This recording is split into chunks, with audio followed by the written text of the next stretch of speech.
Good evening, everyone. I'd like to welcome you to the regularly scheduled meeting for the Apex Town Council, May 2nd, 2017. I'd like to call the meeting to order. We have everyone in attendance tonight. For our invocation tonight, I'd like to welcome the Senior Pastor of Apex Baptist Church, John Mark Harrison. Mr. Harrison, please lead us in invocation. Let's pray together. Our Father, we thank you so much for the privilege it is to gather.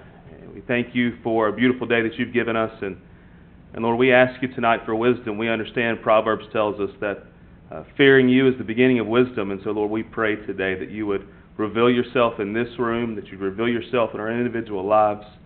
God, we thank you for Jesus Christ and how he shows us the way to truth and the way to life. And we pray tonight, God, that he would be in this room, that, God, he would speak to us as we do town business, that, God, you would make yourself known. So, God, give us wisdom, grant us clarity, and may your presence even be with us now. We pray this in Jesus' name. Amen. Amen. Please rise with me for the Pledge of Allegiance. I pledge allegiance to the flag of the United States of America and to the republic for which it stands, one nation, under God, indivisible, with liberty and justice for all. Thank you. Be seated. I'd like to welcome everyone here tonight. Appreciate your interest in the goings-on of the town. We're in the budget season, and tonight we do have a public hearing on that. Prior to that, there is some public forum time. If you intend to speak at an item, I want to make sure that you had a chance to get the yellow sheet that was out on the podium. The yellow sheet that's out on the podium has the rules and guidelines for speaking tonight so that you can honor the time of everyone here, be concise, and stick to the time limit. We do have a 3-minute timer for each public speaking moment. We have a green light, yellow light, red light system up here on the table. We'd like to give you as much of the 3 minutes as you'd like, but please respect that when it turns red, I will be asking you to conclude now. Thank you. With that said, if you also intend to speak, make sure that you're going to speak during the appropriate item. And we have these yellow sign-up sheets up here on the ledge. If you have not come up to sign up because you, but you intend to speak, then please come do so now. The town clerk will be picking those up in about 5 minutes and bringing them to me, and I'll be using those to go through our public forum or our public hearings as appropriate. Any questions on that? The last thing I will point out, I often do on the yellow sheet, we have instituted the use of the sign for American Deaf Applause, which is to raise two hands like this and wiggle them when you hear something that you agree with or you like. So that is applause that doesn't interrupt the speaker, but we can see as well. So feel free to do that. We've had several people successfully do that in past meetings. I invite you to join into the fun. With that said, we'll now move into our agenda. There are no presentations, so we look at the consent agenda at this time. Consent agenda are items that are considered to be routine and typically enacted by a single motion. However, if a council member does wish to pull an item for discussion, they can do so, just simply by asking. With that said, I'll ask the council if they have an item that they would like to pull, or if there is a motion to be made. Second. All right, we have a motion and a second to approve the consent agenda. Is there any discussion on that motion? Not hearing any discussion, I'll call for the vote. All in favor indicate by saying aye. Aye. All opposed say no. All right, the consent agenda passes. We now move to the time of setting our regular meeting agenda. I would like to point out that the manager would like us to discuss a closed session item for the purpose of instructing staff concerning the town's negotiation position for the acquisition of real property. Without objection, I'd like to include that, but I see no other things that I think need to be changed. With that said, I'd like to entertain a motion to approve the agenda with that one item. Motion to approve. Second. Any further discussion on the motion to approve? Just clarification, are there two closed session items now? I have one closed session that's been added, and there's not one regularly. Yes, sir. Oh, I'm sorry, I was looking at work session. Yes. So in addition to that one, yes, there are two. Yes, thank you for the clarification. Any further discussion? All in favor indicate by saying aye. Aye. All opposed say no. Okay, the regular meeting agenda has been set. We now move to public forum. This is a time where we get to hear from you, the public. You come to us. This is a one-way conversation, so you get to tell us what you want. We will listen. Many times there are things that we might want to say, but we will typically refrain simply because this is not a dialogue opportunity. It's just an opportunity for us to hear what's on your mind. We often will take those away and either act or we'll ask staff to add information as well.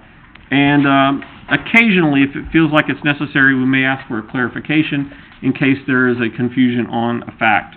Otherwise, we'll now move into our public forum. I see before me we have 8 people who have signed up. So I'd like to ask you that when your time comes, please be prepared so we can move through quickly. The first 3 are Cindy Foster, Mary Lee Blatchford, and Ron Athesian. Ms. Foster, you're up first, and Ms. Blatchford, if you could be ready to be second when she's finished.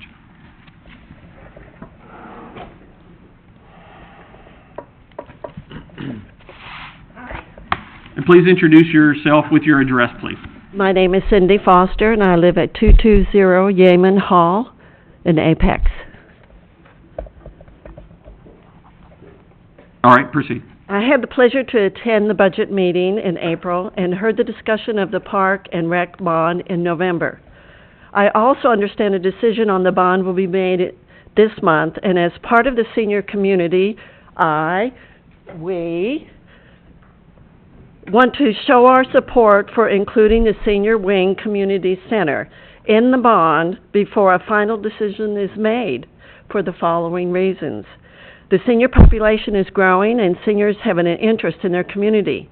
The senior population in Wake County is expected to double in over the next 10 years. Seniors will constitute over 20% of the county population. Seniors are not only moving into Apex at a steady rate, but a sizable portion of Apex's current population will join the age 55 and up group in the next 15 years. These are all future population predictions, but let's look at how current Apex senior population impacts the current community center.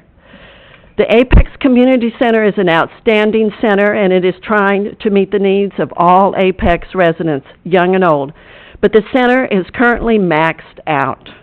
Seniors are only part of the community center population, and many of them are unable to register or participate because of full programs. You may be thinking, how can this be? The community center offers over 45 various senior programs and or activities every 4 months, and in only 4 multi-purpose rooms and 1 gym.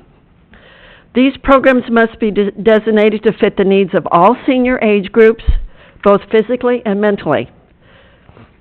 And remember, the senior population age group ranges from 55 to over 90 plus years, an expansion of 35 years. And the center currently offers various fitness levels for all participation in these age groups. For example, general exercise classes at 7 different levels, yoga classes at 5 different levels, etc., along with open gym activities including senior pickleball. Just want to remind you, you're about to go red here. Okay. So there are many other programs. Plus, I haven't mentioned that there are programs for other age groups. In summary, the senior community would like to show their support for including the senior wing expansion, along with other proposed parks and recreation projects in the November bond, which will allow Apex residents to vote for an expansion of a multi-generational wing, not only for Apex seniors, but for all ages. Thank you. Thank you, Ms. Foster. Perfectly timed. Ms. Blatchford, and then Ron Athesian will be next. Athesian.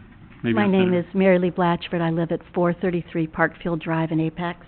My husband and I are senior citizens who use Parks and Rec services at the Apex Community Center. We appreciate the commitment that council made to seniors last year to allow us to continue to receive our recreational services through Parks and Rec and at or near a location on town campus. We understand that now the approved plan for Pleasant Park does not involve relocating us to that area, and instead the park is designed to accommodate much-needed playing fields for softball, baseball, for lacrosse, for soccer, tennis courts, walking trail, running trail, playground, pavilion, etc. Through attendance at the working session on the budget, we also understand that you will be contemplating how to fund Parks and Rec projects in the coming months. I'd like to say that my husband and I support a Parks and Rec bond. We feel very strongly that Parks and Rec services have contributed terrifically to our own wellness and contribute to the wellness of many residents in Apex.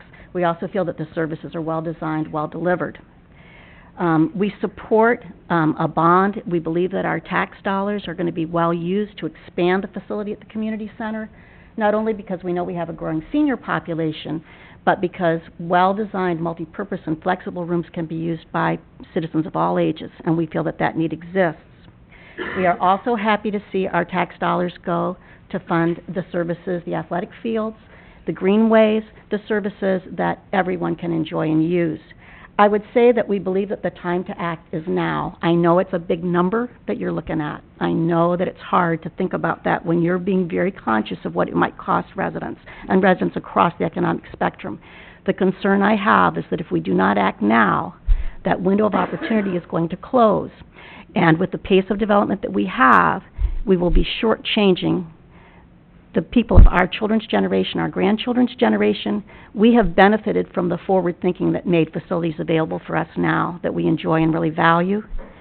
We would like to feel that we have done our part to ensure those for citizens who might and residents who are going to come after us generationally. The facilities that are going to be financed are going to be used for decades. So that I think that this is really a legacy that we might be able to leave. So we support our Parks and Rec department, our wonderful services in the town. We appreciate your consideration. Thank you, Ms. Blatchford. Ron Atishian?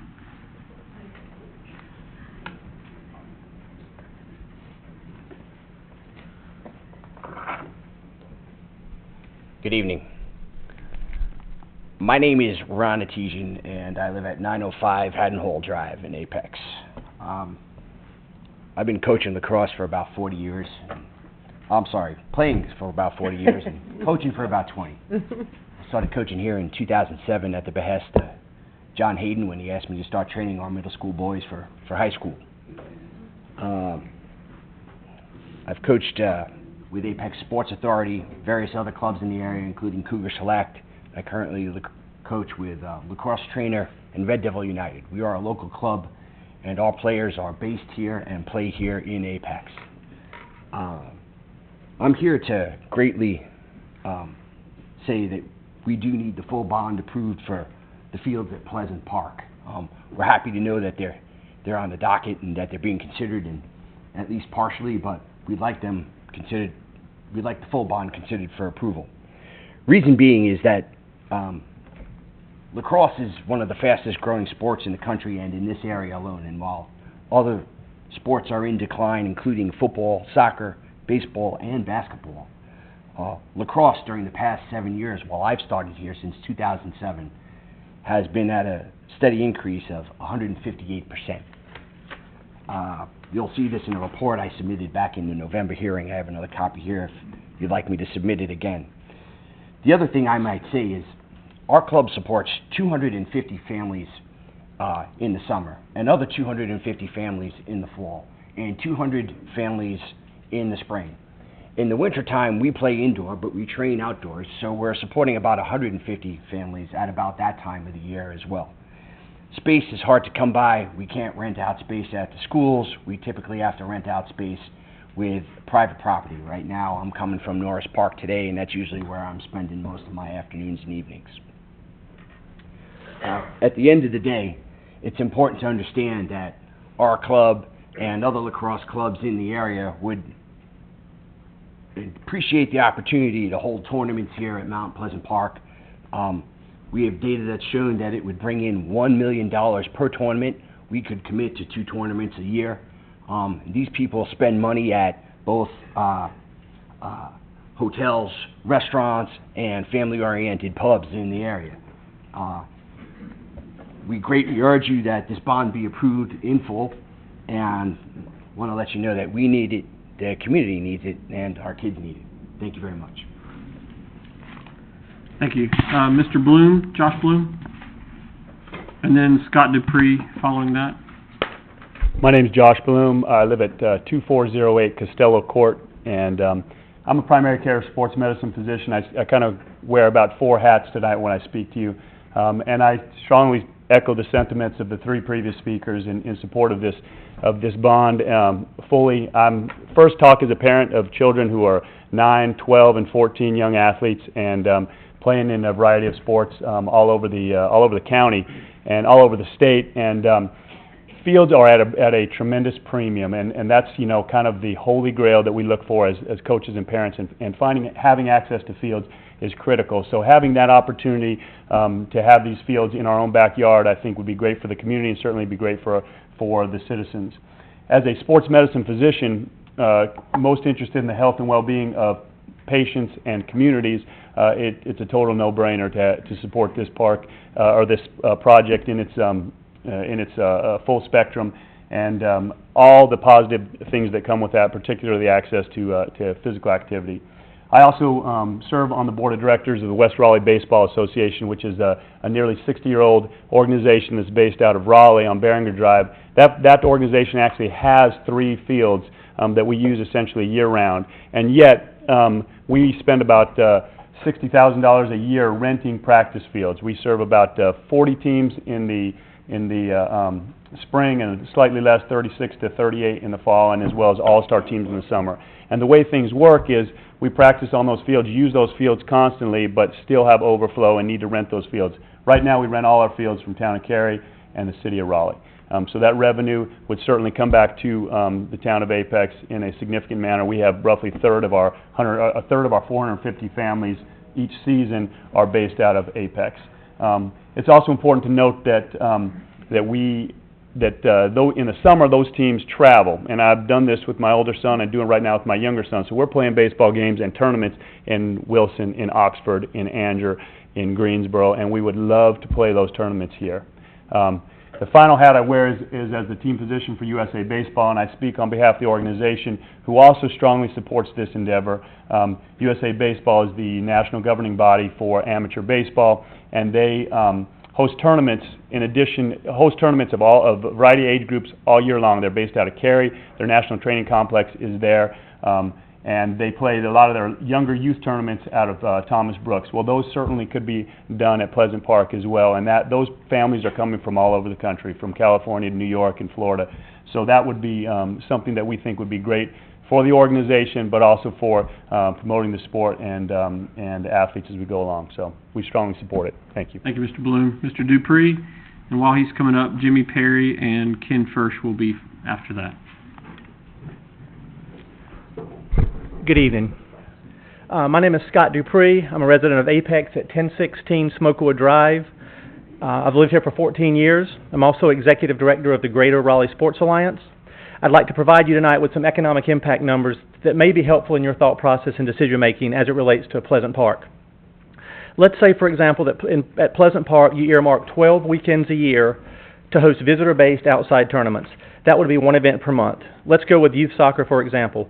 For a soccer tournament using Pleasant Park's 6 fields only, this would break down as follows: 12 weekends, 1 per month, 3-day event weekends, Friday through Sunday.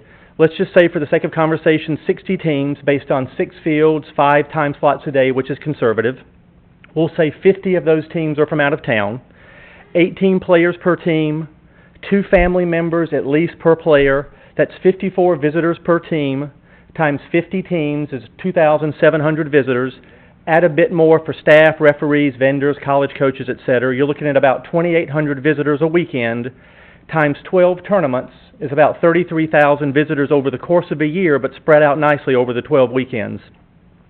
Each weekend, that amounts to about $530,000 in direct visitor spending, and that's using a very conservative formula approved by National Association of Sports Commissions. No funny math, no local spending, no multipliers. just direct visitor spending, new money coming into the region from out of town. So that's $530,000 times 12 is $6.3 million in direct visitor spending over the course of a year. That's 33,000 visitors, $6.3 million being pumped into the Apex area in restaurants and shops on Salem Street, at Beaver Creek, and other retail areas, and in our local hotels. And that is based on soccer only, not even factoring in baseball, softball, lacrosse, and that's only one major tournament per month. The $6.3 million also helps Apex residents. The sales tax on the $6.3 million is about $425,000, which goes straight to the state and county coffers, and which ultimately means a local resident pays less in taxes as a direct result of visitor spending. In closing, in my opinion, Pleasant Park represents a unique and superb opportunity for the town of Apex and its citizens. It's a solid long-term investment. It's good, sound business decision. It's a proven model for economic impact, and it would be a major quality of life addition for the town of Apex and its residents, making life in the peak of good living even better than it already is. Bottom line, and finally, in my opinion, Pleasant Park would be good for Apex, for the economy, for residents, for our children, for our future, for health and fitness and fun, and for quality of life. I think we need projects exactly like this. I'm a strong supporter of this project, and I believe it would be money well spent. Today, I can't imagine Apex without the community park, without the lake, and now without the nature park or Hunter Street Park. If this project becomes reality, I think if you fast forward 10 years, I predict that we'll be so popular and so successful and in so much demand, we'll look back and say, I cannot imagine Apex without Pleasant Park. Thank goodness our leaders had the vision to build it back in 2017. Thank you, Mr. Dupree. Thank you. Jimmy Perry, and then Ken First after that.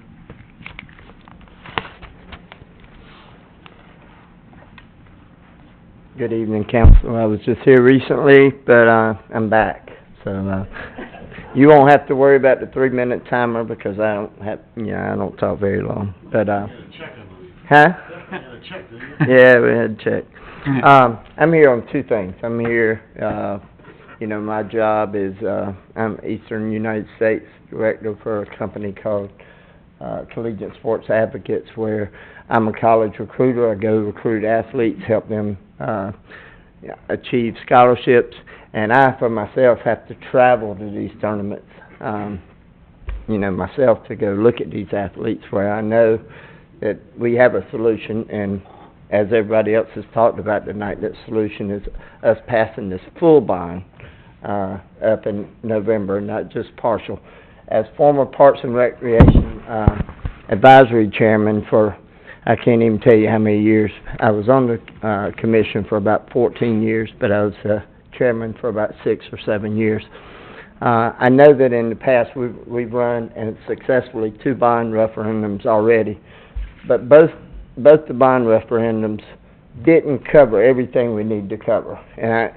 And what happens when you go back to another bond, construction costs go up and so forth. So I and my group, CAPS, now I'm going to talk from CAPS, and I'm Vice President of CAPS, and that's Citizens for Apex Parks. We are going to be with these groups. We're going to be in full support. We're going to work together with these guys, and we think it's a great opportunity for Apex, not only to bring in these outside, but just to complete not only Pleasant Park, but just as importantly, the senior center, the Middle Creek Greenway, and the Beaver Creek Greenway as well. And I learned something tonight too, and it's not real often I learn a lot, but I think it was Miss Foster, the first lady that came up, actually said something about senior citizens starting at 55, and I was like, whoa, that's me. So, everybody thinks the number of senior citizens, but the population of Apex is in that mid-40s and so forth, and it's not going to be long before they're going to be seniors as well. So the senior center is just as important to me as the all of it. So I just want to, just bring my support from CAPS, and all the groups that have been represented here, we're going to be in full support of. And we're going to be out educating. We're going to be at Peak Fest this weekend. And we look forward to meeting with anybody and everybody. Thank you. Thank you, Mr. Perry. Ken First, and then Marlo Campbell. Ken Firsch, 1220 Holt Road, Apex. Hello again. 3 months ago, I presented the council with 10 copies of a proposed Bill of Rights for citizens neighboring a new land development project. And I haven't heard anything in that time period, and I just wanted to state that I'm still very actively in support of this and would like to pursue the proposal. All right, great. Thank you, Mr. Firsch. Not seeing anyone else, sorry, Marlo Campbell, and then, Mr. Firsch, I will share an information, so don't leave. But I want to go ahead and let, Mr. Campbell finish his turn. Good evening, everyone. Marlo Campbell, I just moved, 2021 Pinola Bog Trail in Apex. Thank you. Again, my name is Marlo Campbell. I am a Apex resident, also an Apex business owner. I currently serve as the executive director for Triangle Football Club Alliance.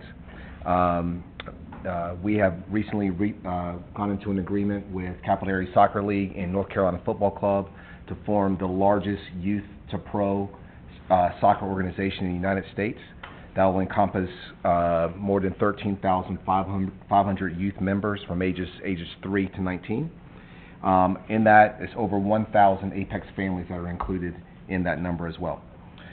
We've gotten word of the Parks and Rec bond due up for November, and we're in full support of it. We understand that this not only involves Pleasant Park, but the Greenways and the Senior Center, the development of that as well, and we're in full support of all 3 projects there. We believe this is perfect timing for North Carolina Football Club youth in the town of Apex. We at Triangle Football Club Alliance had entered into an agreement with the town of Apex, and we've thoroughly enjoyed that relationship and want to continue with that relationship. Along with that, I want to continue to help with development, with rentals, as well as with events coming into the area. Currently, North Carolina Football Youth Program, Capital Area Soccer League, and Triangle Football Club, we have several different events throughout the year. The Visit Raleigh, North Carolina Soccer Series, which goes over Labor Day and 4 days in November, December, brings in more than 1,400 teams, 600 coaches from 34 states, including Canada. Most of that is a state-of-play model, which means that they're going to participate and they're from a certain radius outside of the community, that they have to stay in local hotels. So that is also going to be beneficial to the community. Our headline sponsor is the Greater Raleigh Convention and Visitors Bureau with the Greater Raleigh Sports Alliance. Our goal is to have the team stay and play in Wake County. Currently, there's a lot of events that go on all over the East Coast. Our current event has to extend as far east as Rocky Mountain, Wilson, and as far west as Mebane and Hillsborough. Our goal is to keep everything in Wake County, and Apex can be at the center of this. The hotel room nights alone was 32,709 over those 5 weekends. So you can imagine the impact that it can have on the community here in Apex. An estimated $13 million in economic impact from direct visitor spending. Additionally, we have the Columbus Day Classic whenever Hurricane Matthew doesn't come through. Okay, we'll be able to participate there. Okay, and we also have our TSC Friendlies. Currently, we have to outsource that to Fayetteville because they have the facilities in order to host that. And we love for that to be right here in Apex backyard. As I mentioned before, I know that the council has toured facilities in Wilson, Gillette Park, Bryan Park, Rock Hill, and most recently I was just in Myrtle Beach this past weekend. Over 2 weekends, they're bringing in $4.5 million into over 2 events. I just spoke with their executive director, Scott Dupree, who told me that they bring in 42 events throughout the year. They are busy and packed.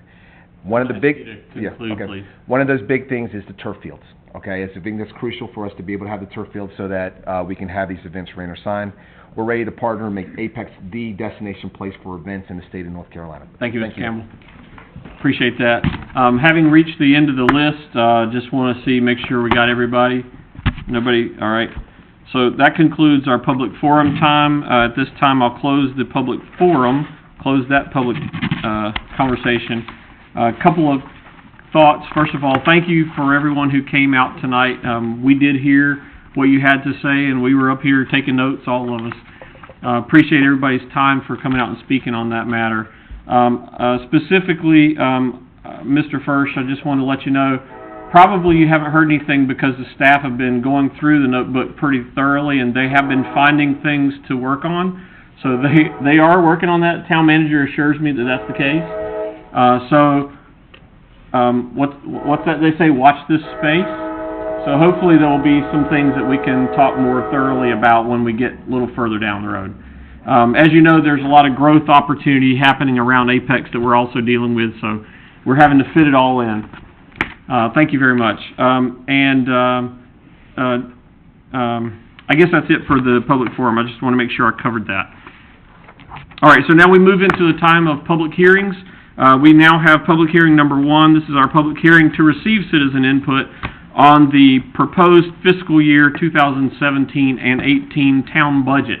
Our town manager has prepared a brief presentation for not just this council, because we've had workshop and we've had a retreat and we've had priority sessions, but this is also for those of you who came out tonight to learn a little bit about the high-level annual budget proposal, which has not been approved yet, but we are getting close.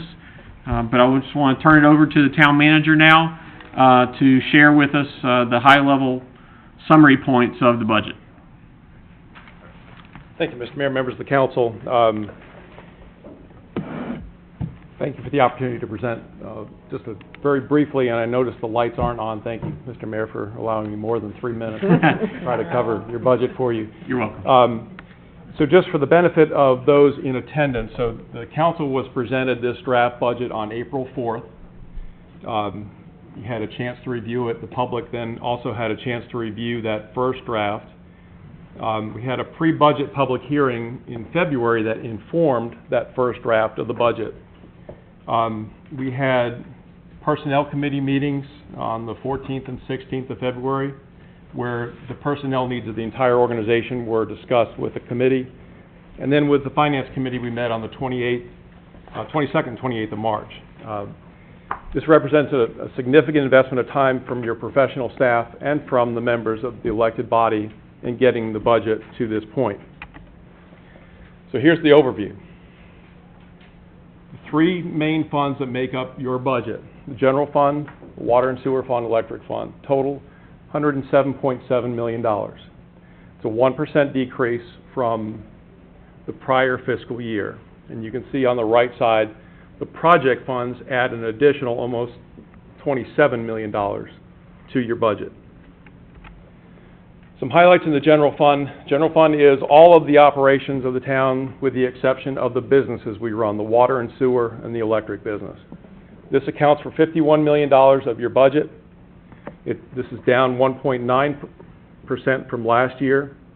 We're going to add, as you see on the graphic here, 22 personnel. 6 are in police, 3 are in fire, 3 in streets, and 3 in solid waste, and then the others in those departments as you see listed. $4 million worth of capital improvements are contained in the operating budget. An additional $21 million in capital improvements will be made in the project funds. The biggest part of that is the Peakway Southwest Connector. Then there's recreation improvements in there as well. And this, for reference, we pay about $3.1 million a year in debt service in the general fund. It's important for everybody here and the council to understand this budget comes to you with no increase in your ad valorem tax rate. We are not proposing a tax increase. We are proposing a small increase, $5 increase in the vehicle tag fee. That $5 will go entirely into the Transportation Projects Fund, so it's restricted money. It can only be used on streets. Solid waste fees, so that's recycling and trash, and yard waste, we'll see modest increases in them, and that's just mainly to account for inflation. Trash and recycling, they go up 24 cents a month.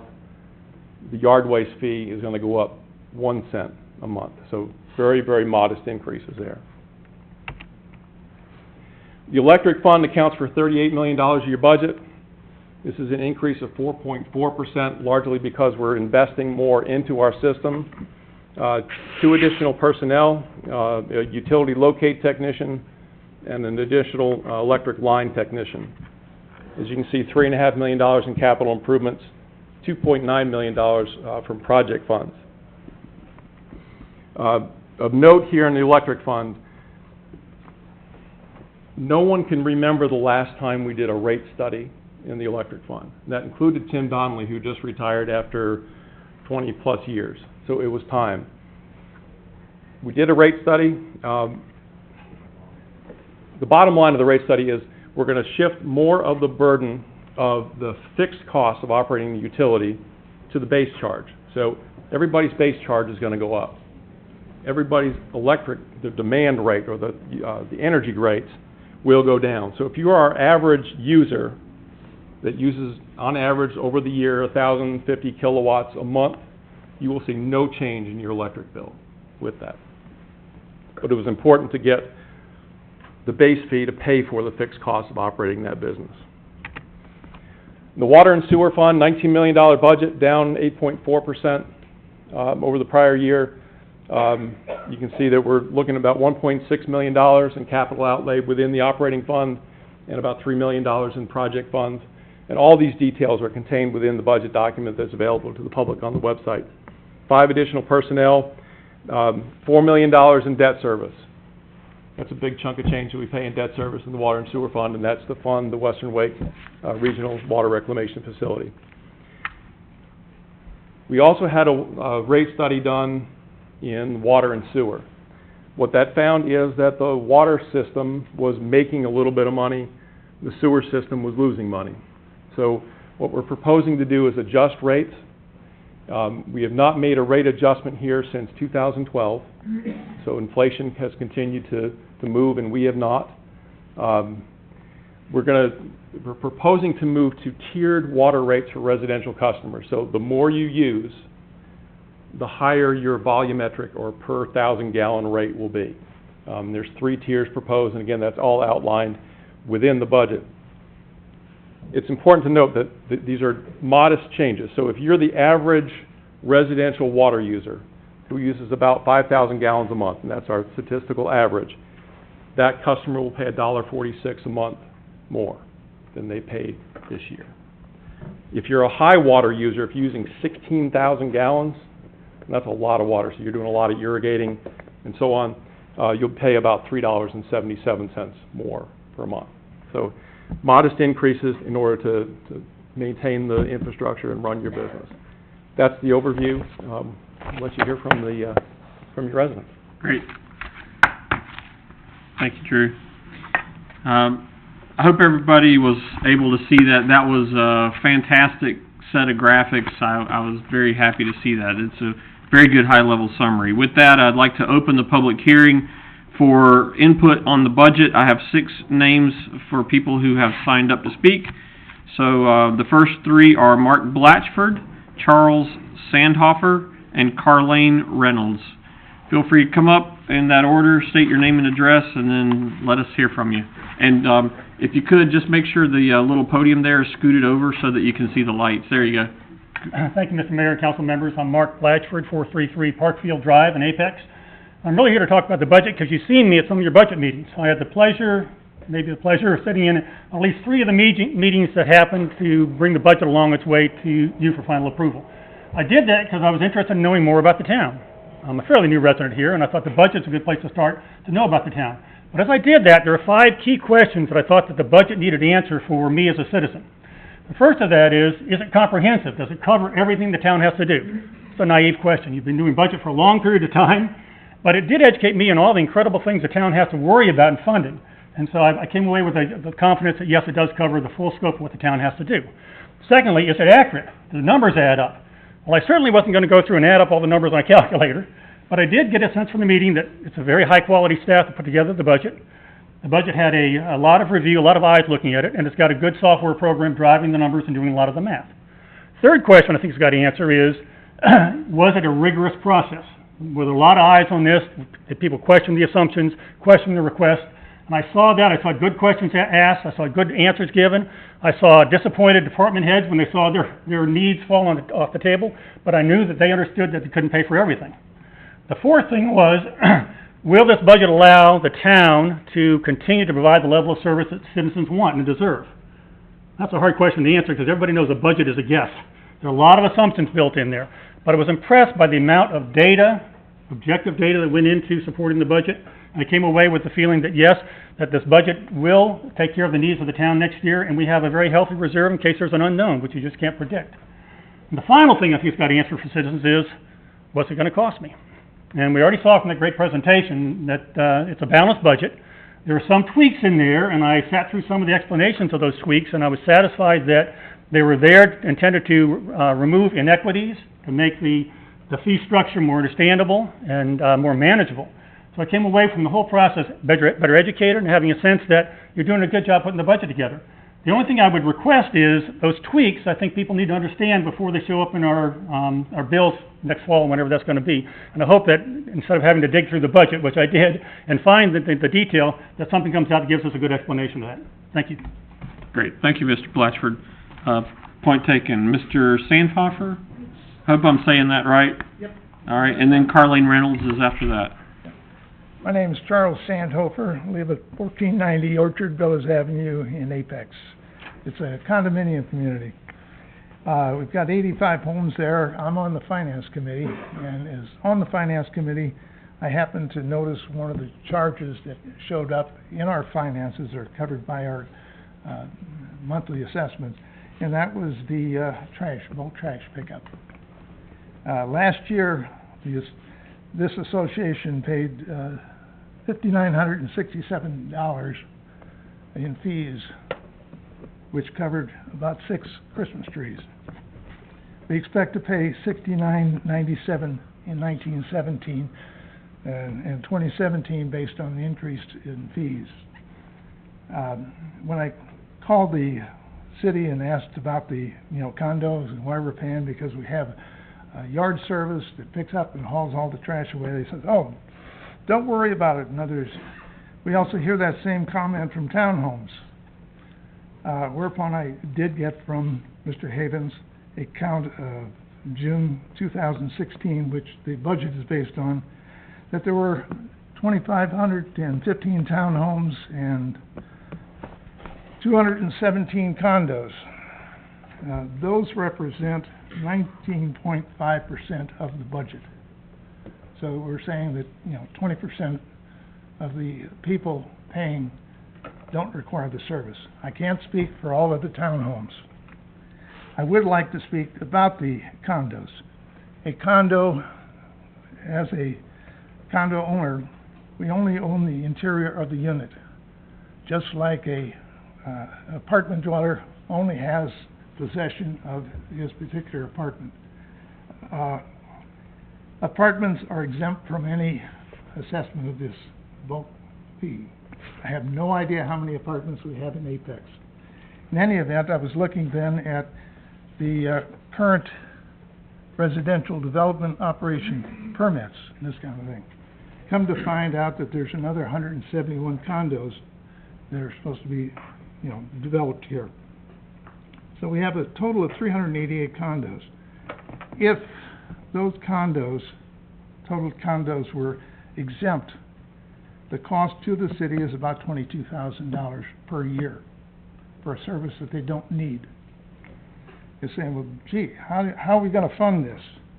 Well, I looked also at the number of occupancy permits that have been, completed since this budget was put into effect. And instead of the $1,142,930 you expect to receive this year, you'll actually get $1.366000. So there's ample funds within your budget to cover an exemption for condos, which obviously do not need this service. All right, thank you, Mr. Sandhofer. Thank you. Carleen Reynolds and then Audra Killingsworth to follow. Good evening, Mayor and fellow council members. My name is Carleen Reynolds with the Apex Farmers Market, and I'm here this evening to thank you for your continued support and commitment to the Apex Farmers Market. We have just opened our third successful revitalization season. We had over 1,200 visitors on opening day with a $9,000 intake for that day for our vendors. The Apex Farmers Market, we have strived very hard to be a Saturday morning destination for our citizens of Apex. We offer educational outreach, children's events, music, food trucks, and wonderful, healthy food from our local producers and farmers. We thank you very, very much. We want to continue to grow, and we are very pleased with the support that the town has given us, and we just wanted to stop by and say thank you very much. All right, thank you, Ms. Reynolds. Audra Killingsworth, and then Jennifer Farrell to follow.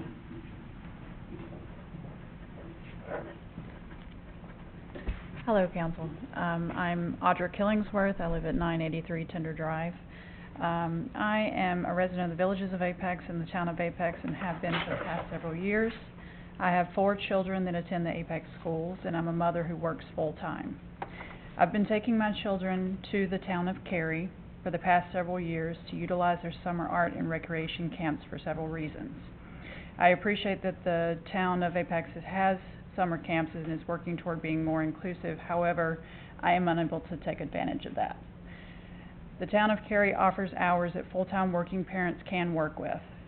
Cary offers 7:30 a.m. to 6 p.m. Apex offers 9:30 a.m. to 2 p.m. Cary offers a full week at $187 per child. Apex offers partial days at $180.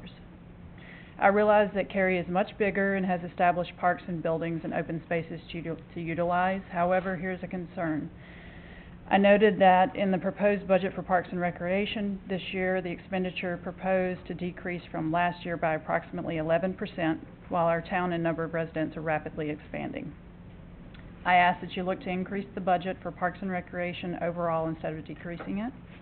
I ask that you look to expand the Parks and Recreation program, specifically the summer day programs, so that full-time working parents and their children can take advantage of it without having to give money to other towns and other programs, when I would rather keep my children here in the town of Apex with their friends and fellow Apex residents. Thank you. Thank you, Ms. Killingsworth.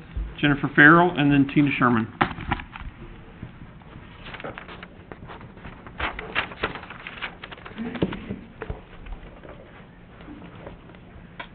Good evening, Jennifer Farrell, 104 Minifer Court. I'm here tonight on behalf of our Marymount HOA and Greenway Committee in support of the requested FY 2018-19 budget as it relates to the Apex Parks and Rec Phase 2 of Middle Creek Greenway. As you may be well aware, the Marymount builder Makar Homes went bankrupt several years ago without funds to put towards a greenway which was supposed to be built as part of our community. We are thankful that 10 years later, the town, including members of the Apex Park and Rec and the Apex Planning Department, are working to ensure we have a greenway space in the works as part of a multi-plan in three phases. As a 10-year resident of Marymount, along with a few neighbors here from our community tonight, we've seen our small southwest corner of Apex boom with additional housing around us and coming. Yet no way to better connect us to the town other than by car. Highway 55, both Old East William Street and the new 55 bypass, along with 540, does little to decrease traffic congestion, even with the lengthening of the left-hand turn lane from Technology Drive to Old 55 towards Holly Springs, which we are very grateful for.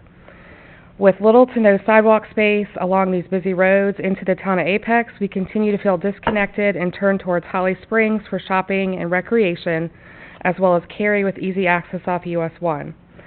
In last year's budget, the Town Council appropriated $100,000 towards Phase 1 planning and design of the Middle Creek Greenway. This portion of the Greenway will be built in conjunction with the 540 expansion this summer through next year to a new 50-home subdivision, Reunion Point, in which construction is currently underway or just starting.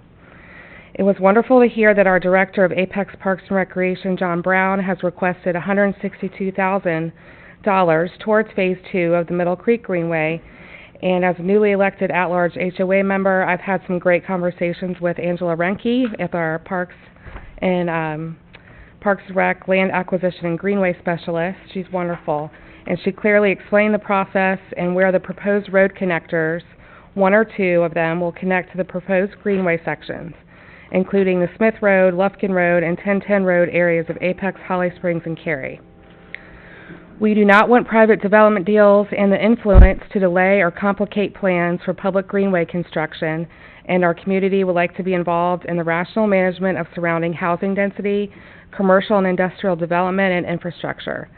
Transparency of the process before it is up for a town council vote when it comes to potential new housing extended from Phase 1 into our Phase 2 portion will be followed closely. Yesterday, our Wake County Board of Commissioners unanimously voted to adopt the 2017 Wake County Greenway System Plan and the Park Facility Master Plan. This plan has goals to improve access to outdoor recreation for health and wellness, protect waterways, wildlife habitat, and natural areas along greenways, and increase connectivity of pedestrians and cyclists to other transportation options. Thank you, Ms. Farrell. Oh, yep. I ask you to carefully consider approve the amount requested. Thank you for the time. All right, thank you very much. Appreciate that. Tina Sherman? Tina? Did she leave? Okay. Last call? No. All right, that's the end of the list. With that, I'll close the public hearing, and let me just ask the town manager real quick. As far as I know, you're not looking for any action from the council at this point. We just took in public hearing input. Do you have any questions for the council related to anything that you heard tonight? No, sir, I don't. All right, thank you very much. Thank you, everyone, for speaking in the public hearing. I would like to make some comments, though. Okay, maybe very briefly, if you don't mind. Yeah, my concern is I thought there was going to be a proposed budget workshop. Is that not the case? We will be scheduling a budget workshop with the council. We need to get your concurrence on a date, and then we'll put that out to the public. Okay. All right, thank you. All right, thank you. So at this time, we'll now move to public hearing number 2. This is a quasi-judicial hearing. So I will wait just a moment and let a few people leave. If you'd like to leave now, that's fine. We will prepare for the quasi-judicial public hearing.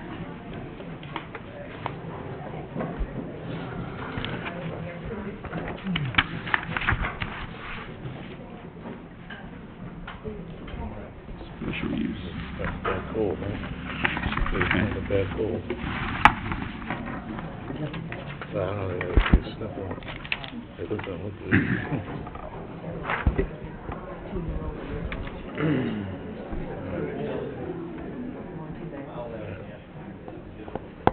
All right, so while everyone's filing out,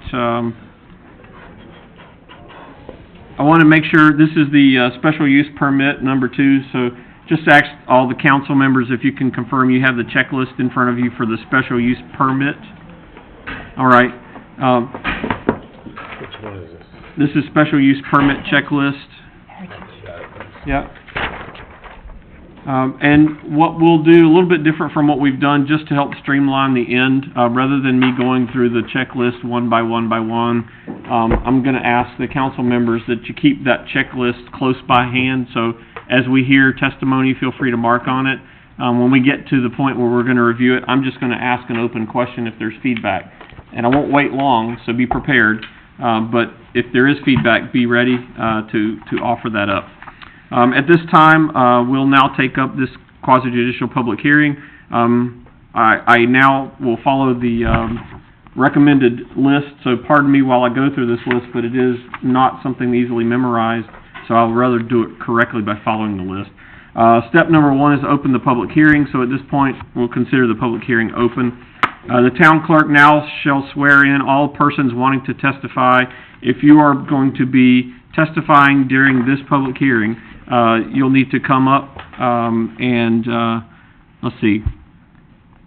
Oh, before we do that, during this time, council members, you have the checklist in front. We did that, and as we go through, feel free to check those lists so that when we get there, we'll address those.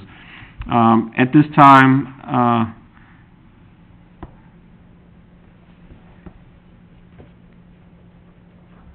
so I want to make sure I don't do this out of order, but it's not clear. So let's swear in everyone who's going to testify. So the town clerk is prepared. Anyone who's going to testify, please come up now.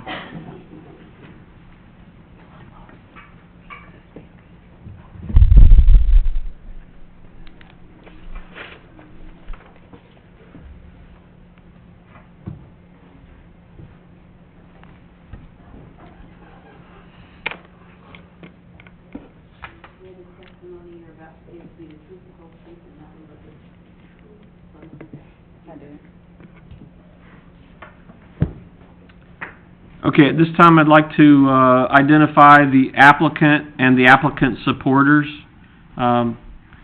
just so I know who's representing the applicant today.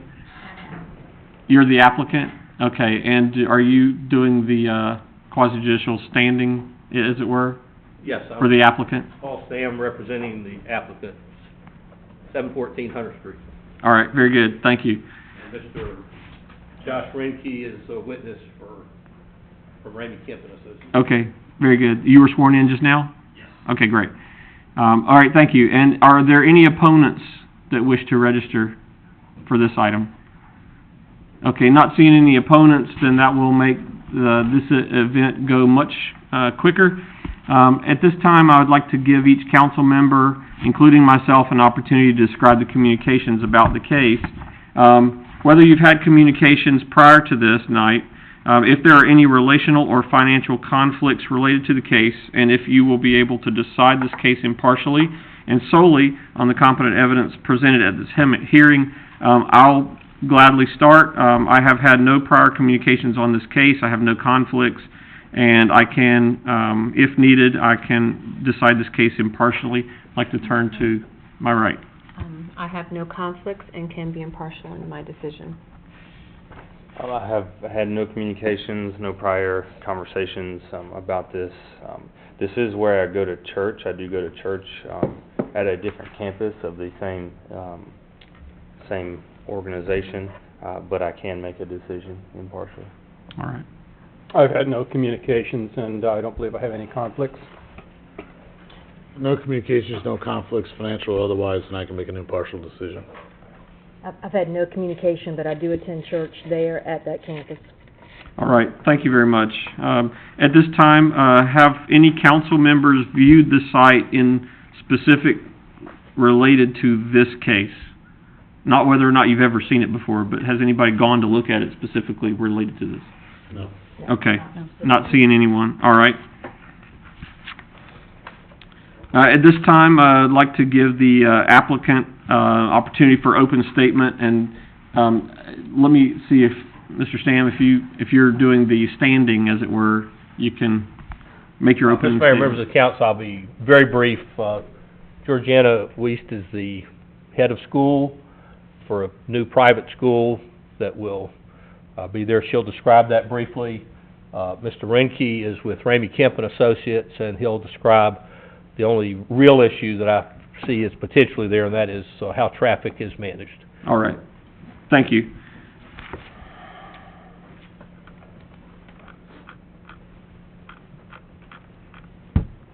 Okay, does the town staff have evidence to present?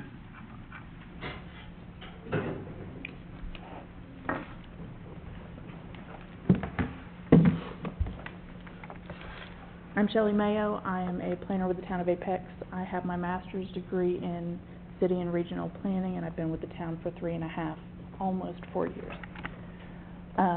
This is special use permit 17 SUP01. This is proposed at 2080 East William Street, which, as the mayor said, is the location of the Hope Community Church.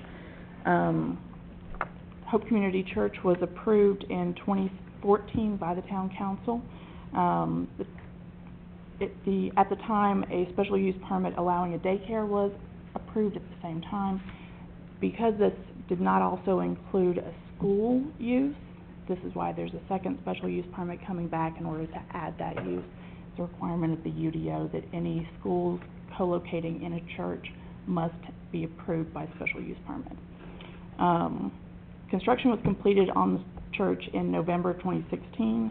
The church building currently measures over 98,000 square feet and has almost 600 parking spaces on site. The applicant did hold a neighborhood meeting on February 9th, 2017. The neighborhood meeting report is attached to your staff report. The applicant is proposing that a private school, that the use be school public or private, and that a private school which would operate between the hours of 8:45 a.m. and 3:45 p.m. There would be a maximum of 120 students attending the school. All of the resource conservation, public utilities, storm drainage, grading, and landscaping were all met by the original Hope Community Church major site plan. None of those are planning to be changed. All of that meets the UDO as it still stands.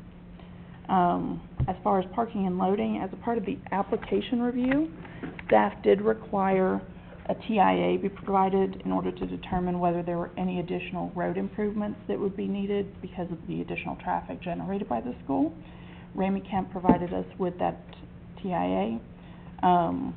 Based on Russell Dalton's summary letter and review, for the proposed 120 students, approximately 433 linear feet of internal stacking are necessary. By weaving the stacking through the parking lot, as you see here, this is the northbound, or this is the northern entrance, rather. This is the southern entrance. By weaving it through here, we actually get 1,300 linear feet. That's almost exactly 3 times what's required of stacking internally. Based on the TIA, there's also no need to install further road improvements for either the northern or southern site driveways.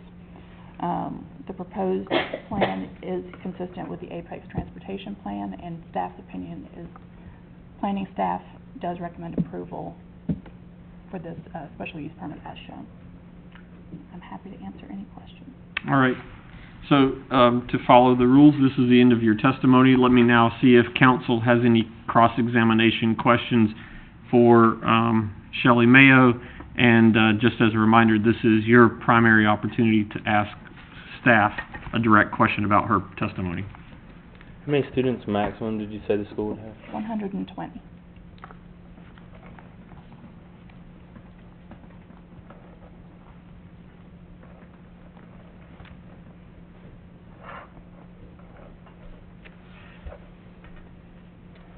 All right, not hearing any more questions. Let me see if the applicant has a cross-examination question for you. I do, but this will be the kindest cross-examination you've ever seen on TV. Softball. Is it zoned correctly for the proposed use? It is. Is it compatible with the surrounding area, in your opinion? Yes. I really don't know, for the supplemental standards, did you identify any deviation from the supplemental standards? No, sir. Did you identify any significant adverse impacts to anyone? No, sir. Did you identify any environmental impacts in a negative way? No, sir. Any additional impact on public facilities other than traffic, which we'll get to in a minute? No, sir. As far as you know, does it comply with all the standards of the UDO? To the best of my knowledge, yes. Thank you very much. All right, thank you, Ms. Mayo.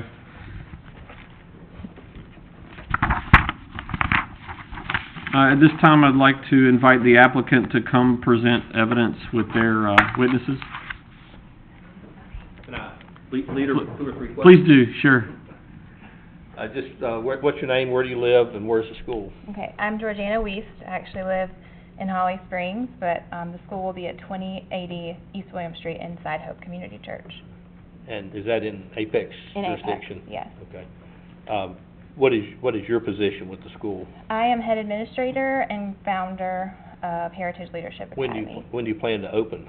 August 21st, 2017 will be our first school day. Are you ready to roll? I'm getting there. It's a lot of... Now, the application is for 5 days a week. Will you be starting at 5 days a week in this August, or what is your plan? We will be starting with 2 days a week, Mondays and Wednesdays, 8:45 to 3:30 is our official end date and time. For which grade? For grades K through 8. Okay. And then you'll add high school later on 3 days a week? We hopefully will grow as the need And comes. how is it that kids can only go to school 2 days a week? What's the model here? The university model is set up like a university, so the children are going into class either Monday, Wednesday, Friday, Tuesday, Thursday usually, and then they're home in the satellite classroom the other days of the week. So it provides an affordable option for parents who want something different. Are you connected with a national group? Yeah, the National Association of University Model Schools and is the accredited organization. We are number 8 in the whole state, so it's a new model, but it's growing. Do you have your teachers and students ready to go for August? Yes, we already have 85 students enrolled. I have no further questions, but you may. All right, thank you. At this time, let me see if council members would like to cross-examine Ms., sorry, if you could, Weist? All right, thank you. Ms. Weist. Are there any after-school activities planned? Not planned at this time, no. And we would honor that 3:45 time, so we wouldn't have anything lasting past 3:45. Okay, thank you. Why are you limiting it to 120 maximum students? Because that is what the traffic evaluation said would be the little to no impact on traffic. We wanted to keep it that way. I actually lived in Arbor Creek across the street, so I am aware of that possible issue with traffic. So we're trying to keep it small, and with the university model, you can, with the alternating days, it allows you more students you can serve, but you're not serving them all on the same day. So that's how we can get around just having the 120. May I ask you one more? Sure. Do y'all serve special needs and low-income students as well? Yeah, I just submitted my application to participate in the Opportunity Scholarship and the Disabilities Grant. So hopefully, given our low tuition and our acceptance of the grants and scholarships, we'll be able to serve a wider range of students who aren't usually able to attend private school. Any other cross-examination questions by council? All right, thank you, Ms. Weist. Mr. Stam, is there any other testimony? Yes, sir. All right. Mr. Ranky? And if I could ask 5 questions at once, and he can answer them all. You know that. Just tell us who you are, where you live, what your qualifications are, and what you did as far as your traffic impact analysis, and what your conclusions were, but relatively briefly. Okay. Joshua Ranke with Ramey Kemp and Associates, 1113 Bittersweet Court, Raleigh, North Carolina. Registered professional engineer in the state of North Carolina. Got over 15 years experience now. We did the traffic impact analysis following the NCDOT congestion management guidelines, the town's UDO, and the NCDOT municipal and school transportation assistance program.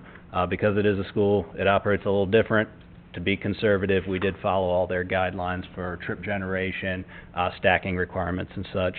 In the traffic impact analysis, we coordinated with the town as well as the NCDOT for the study area. We looked at both driveways there. The north driveway, which aligns with Reunion Creek, and the south driveway as well. Both of those have a continuous left turn lane into the site, and the north driveway has a right turn lane as well.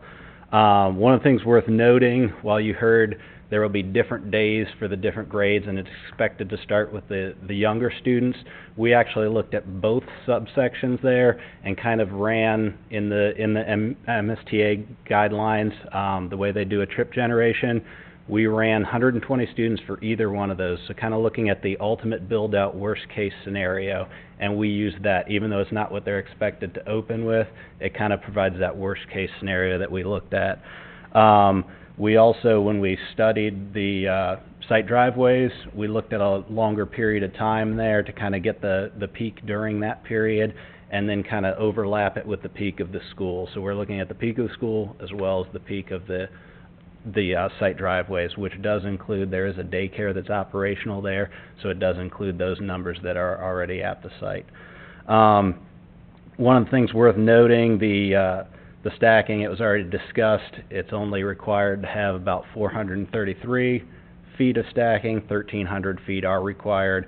There's not expected to be any overlap between the daycare. They actually have to park and walk the students in. They don't enter the drive-through lane with the parents. We found the queuing to be fairly minimal for the eastbound and westbound approaches at both intersections. About 2 cars for the eastbound approach would be coming out of the site, and going in for the westbound approach, which would be exiting the residential. 4 cars for the Reunion Creek, and then the other one is about 1 car stacking. We looked at that. We looked at in terms of signalization, if it would hit any of the it's the MUTCD, which is the Manual on Uniform Traffic Control Devices. They have guidelines for when you would install signal. We know the traffic's kind of heavy along East Williams. To get those gaps to kind of decrease delays, you'd ideally want a signal in there. these volumes don't meet any of the warrants. The peak hour is typically the easiest to meet. It doesn't meet that.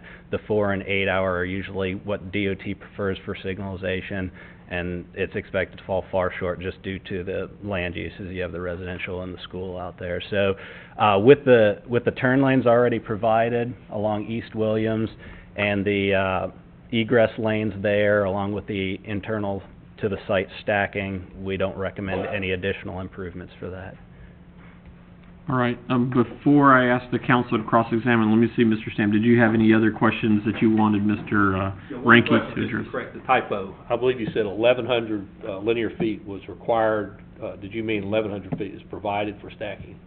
433 is required. 1,300 is provided. All right, thank you. Sorry if I said 11.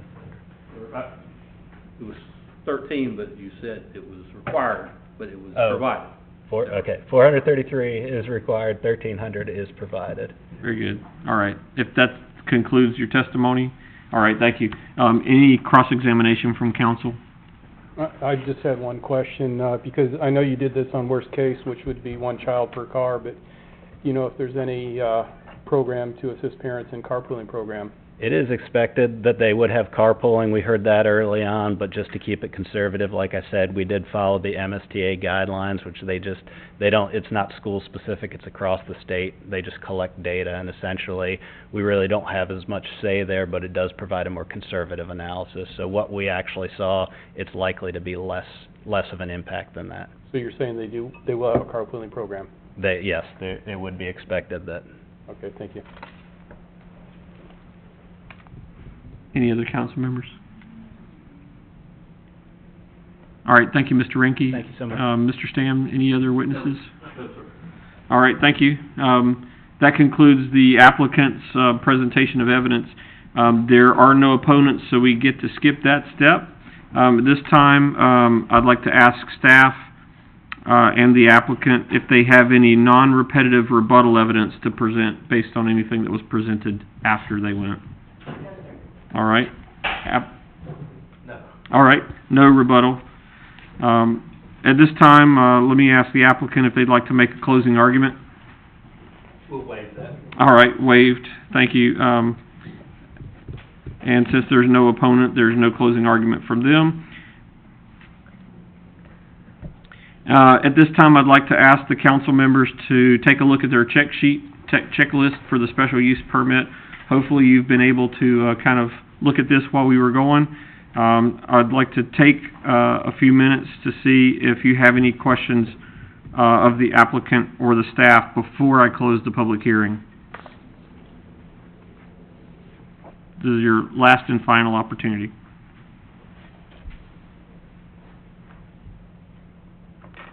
Okay, not hearing any, I will proceed, and at this time we'll close the public hearing. And council, it's time for us to deliberate over the finding of facts and apply the UDO standards as they relate to the issue of approving with conditions or denying this special use permit. I'll make a motion to approve the request as stated. I'll second. Okay, we have a motion and a second. Any further any discussion on that motion? No discussion, but it sounds like an exciting model. I never heard of that, so I wish you all the luck, and I'm glad you're giving Apex residents another option for school, so thank you. Not hearing any further discussion, I will call for the vote. All in favor indicate by saying aye. Aye. All opposed say no. All right, that matter passes unanimously. Thank you very much for your patience, and we will now proceed to the next public hearing.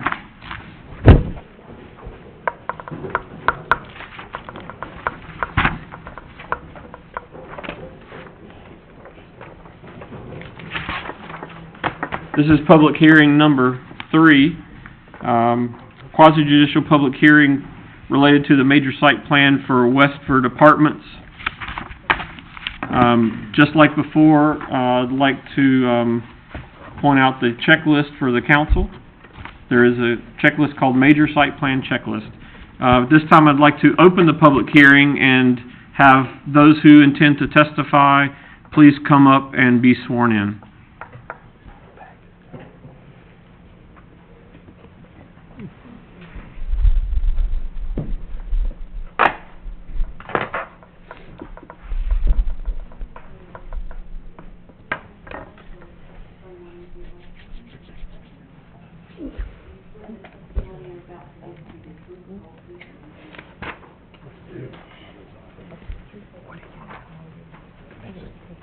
All right, this time I'd like to, just for identification purposes, identify the applicant and/or the representative for the applicant. Mr. Mayor, Jason Barron with Morningstar Law Group here on behalf of the applicant. All right. Thank you, Mr. Barron. Are there any opponents for this? All right. That shall also make it easier for us today.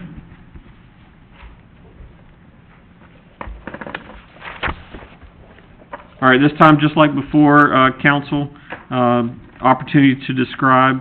So I will start. I have had no prior communications. I have no relational or financial conflicts, and if needed, I will be able to decide this case impartially based on competent evidence presented. Again, Okay. I have Tamara. no conflicts, and I can be impartial in my decision-making. I have no conflicts, and I can be impartial in my decision-making. I have no conflicts and I can be impartial. No conflicts, financial or otherwise, I can be impartial, and no communications. No conflicts, no communications, I can be impartial. All right, thank you very much. Have any of the council members gone to view the site as it relates directly to this major site plan before us today? No. All right. At this time, I'd like to see if the applicant has an opening statement. I'll be brief. Mr. Mayor, members of the council, again, Jason Barron with Morningstar Law Group here on behalf of the applicant. This is an evidentiary major site plan for an apartment community off of Jenks Road here in the town of Apex, a site that's been zoned for this purpose for a few years. As you'll hear from our expert witnesses, Mr. Matt Ansley of J. Davis Architects, who's the lead architect, Peter Canawson of Jones & Canawson Engineers, and finally Kevin Dean of Kimley Horn & Associates. We believe the application before you tonight satisfies the evidentiary standards associated with approval of a major site plan. We look forward to you all's approval of the same. Thank you. Great, thank you. Does staff have an opening statement? Just opening statement at this point, okay. I probably should have asked you first, but it's okay. We'll go ahead and move to staff presenting evidence. So, as I understand, Ms. Bunce, you're presenting, right? Yes. All right, proceed. I'm Amanda Bunce. I'm an AICP certified planner and have nearly 18 years of planning experience. This is a 24.74 acre parcel of land that is part of the Westford PUD that is zoned Plan Unit Development Conditional Zoning, was zoned in 2008. 2030 land use map designates this property as mixed use with high-density residential, office employment, and commercial services. And the property is in the town's ETJ. The subject property is located on the south side of Jenks Road, north of 64. It is currently vacant, heavily wooded, with the exception of a 40-foot town of Cary utility and pipeline easement which bisects the western portion of the site in this location. The applicant conducted the required neighborhood meeting on January 24th, 2017, and that meeting report is attached to your information. The applicant is proposing a 296-unit apartment development comprised of 12 three-story buildings and 2 3- to 4-story apartment buildings, 6 accessory garage buildings, and a clubhouse private recreation area. The PUD allows up to a maximum of 900 residential units, 600 of which can be multifamily.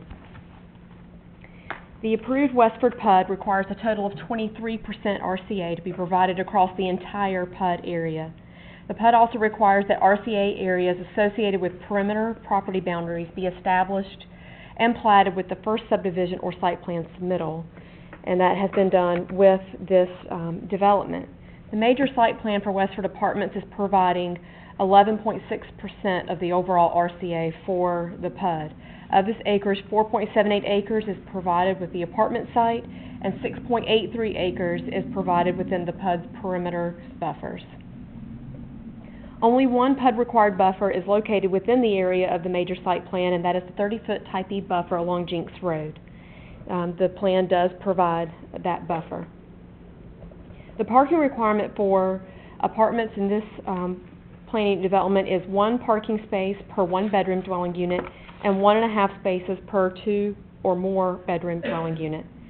The major site plan the required parking therefore is 376 spaces, and the plan provides 457 new parking spaces for the apartments, not including the proposed 32 garage spaces. In addition, 78 parking spaces will be provided for the proposed clubhouse, and this clubhouse is proposed to serve all the residential uses within the PUD. 2 community amenities are required for plan unit developments. The proposed apartment development provides private recreation facility, which includes 2 dog parks. It also provides benches and grills within the apartment development to meet this standard. The major site plan will utilize and connect to existing town electric, water, and sewer services. The major site plan is located within the Town of Apex Primary Watershed Protection Overlay District. Development will comply with all UDO standards related to this. The major site plan will also meet all grading requirements of the UDO. RCA and buffers will be protected during grading with tree protection fencing. Pole-mounted lighting is proposed along the parking lots, within the parking lots. The lighting fixtures within the parking areas are 30 feet in height. In addition, building-mounted lighting is also proposed at all entrances to the buildings. The lighting plan meets all standards of the UDO. Architectural standards were approved as part of the Westford PUD. Elevations are provided in your attachments, and they are consistent with the approved PUD. The apartment buildings are 3 to 4 stories in height, and the proposed clubhouse ranges from 32 feet in height along Wimberley Road to 42 feet 8 inches at the rear of the building. All buildings are below the 65-foot, 5-story maximum height permitted for apartments by the approved PUD. I'll show you some of the typical elevations of the buildings within the proposed development, both in black and white and color.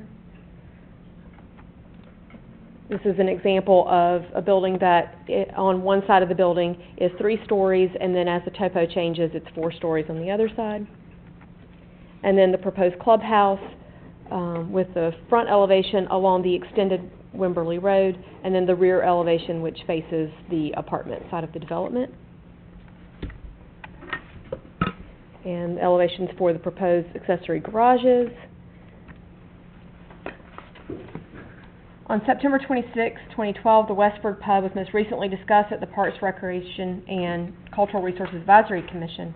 The Commission recommended a fee in lieu that was set at $1,813.18 per multifamily unit to be paid at the time of plat. The proposed major site plan is consistent with the approved PUD and the Apex Transportation Plan. The plan proposes an extension of Wimberley Road, which is just off the map here, so that Wimberley Road will be extended south through the site. And a new street will be, public street will be constructed that would connect this extended Wimberley Road back to Jinks Road. A traffic impact analysis has been submitted for this development, and I have, the report shows the 6 intersections studied that are directly affected by this site plan. The applicant has agreed to all the road improvements proposed or recommended by the TIA and staff, which includes signalization of US 64 and Jinks Road, if not already done by other developments. Jinks Road at Green Level Church Road, we'll elaborate on this one. The TIA recommends, or Apex staff recommends, consideration of a roundabout for Jinks Road at Green Level Church Road. The Westford Development Plan should include an analysis of a 1-lane roundabout for the build-out condition and pursue design of a 1-lane roundabout set up for future expansion to a 2-lane roundabout when permitted by NCDOT, provided there's also support from the town of Apex for what is beyond the anticipated cost of traffic signal. If the town is unable to commit funds for the roundabout beyond the cost of a traffic signal, then the developer should conduct a signal warrant study prior to platting 50% of the dwelling units and proceed with installation of a traffic signal when permitted by NCDOT. The proposed major site plan is in compliance with the standards provided in the UDO. I'd be happy to answer any questions that you may have. All right. That concludes your testimony? It does. All right.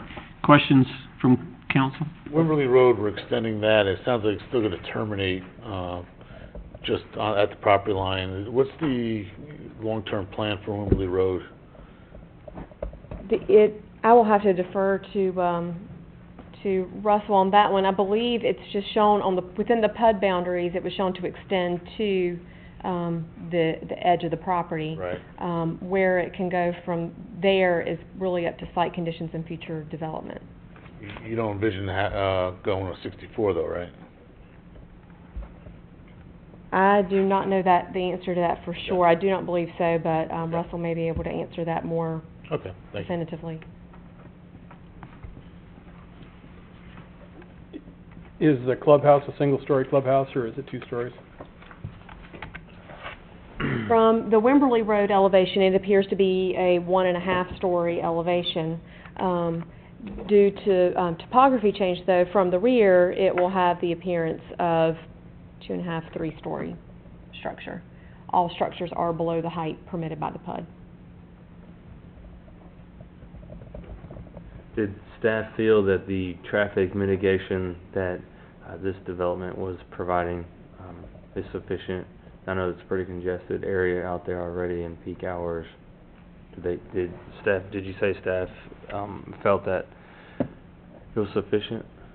I can say that staff made recommendations based on the TIA submitted, and the applicant agreed with those, with staff's recommendations.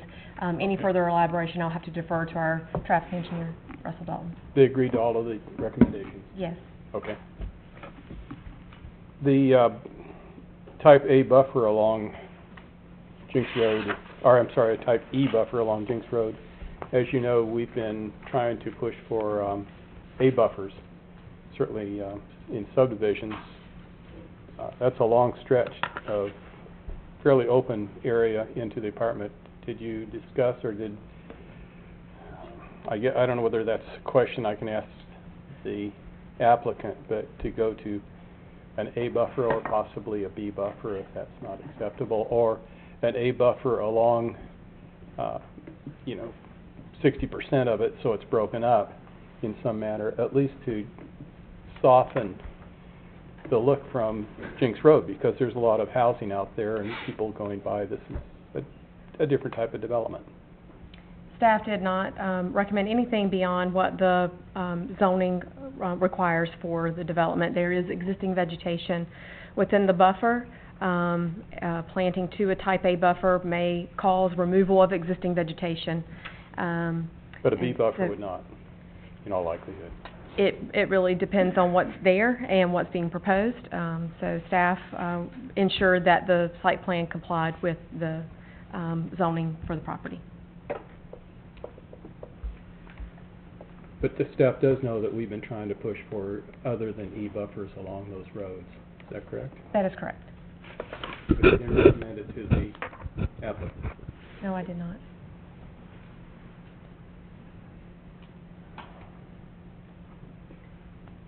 Any other cross-examination questions? Let me see if the applicant wishes to cross-examine. I don't. All right. Thank you, Ms. Bunce. All right, this time the applicant may come and present testimony. And I will be quick about it and see if I can't go ahead and call my first witness and at the same time bring up the presentation.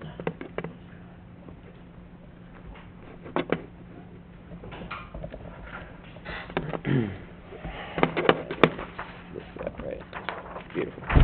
Mr. Mayor, members of the council, this time I'll call Matt Ansley with J. Davis Architects as our first witness.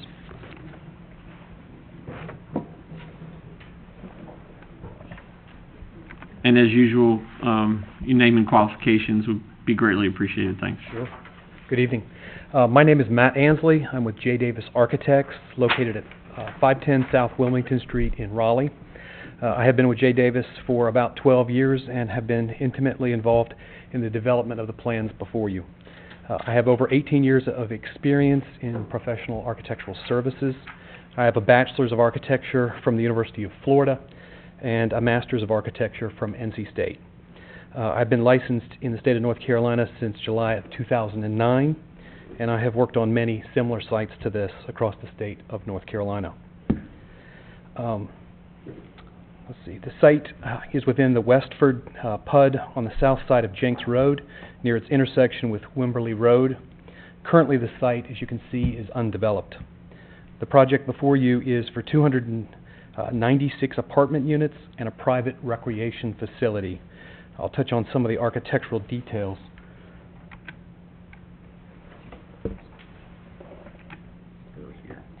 As you can see on the site plan, all of the buildings are oriented internal to the site.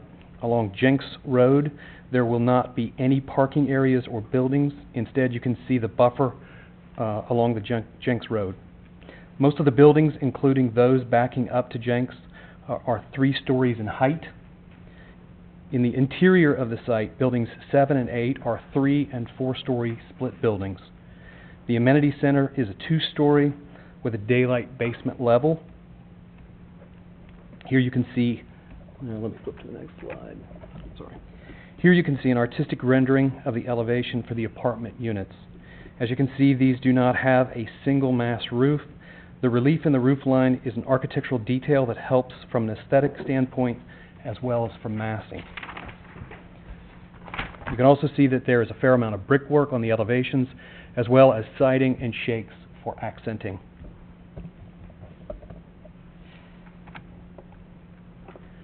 The amenity center is quite extensive as it is meant to serve the PUD, but is planned as part of this site plan. The clubhouse is approximately 15,000 square feet and will include an indoor heated pool as well as an outdoor pool. There's also a planned fitness center, a club room, patio, and other spaces. Aside from the clubhouse, there is also planned a dog park, some courts for basketball or tennis, a volleyball court, and some grills. Overall, we think this is a great project for the area, and we are excited to see construction get underway. And I can certainly answer any questions you might have. The buffering you showed along Jenks Road in the artist's rendering, looks like, what's the plan with that? I know the UDO calls for a type E. That, to me, looks a little different. What's the plan with that? You know what, I'm going to actually defer to our other colleagues in terms of the specific design of that buffer. Okay. So my role is more in terms of the architecture. But it's implied from your plan view that it's going to be pretty green. Is that the intent? That's the intent. Okay. The amenity center with 15,000 square feet, you said there's a pool and a few other odds and ends. Correct. We've been pushing for things like co-working space around the town. Is there any thought by the developer, or have you discussed the possibility of the second floor being a kind of a co-working space for the development itself? There's a lot of houses going in, and I think there would be a great opportunity. Obviously, I can't tell you that has to be, sure. But what I'm asking is, I think it would be nice to have many co-working space so that people can get together, and it's kind of the new thrust. So that was just a suggestion. I guess I'm suggesting that to the applicant through you. Yes, sir.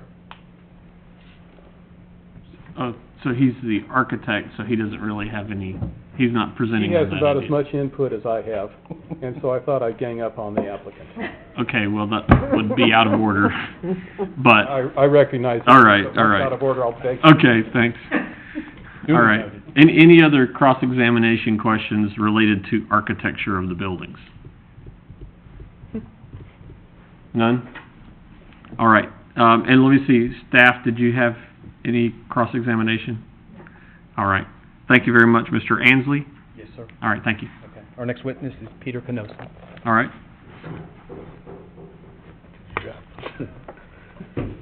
Good evening, Mr. Mayor and members of council. My name is Peter Canosa, and I work with Jones Canosa Engineering at 221 North Salem Street.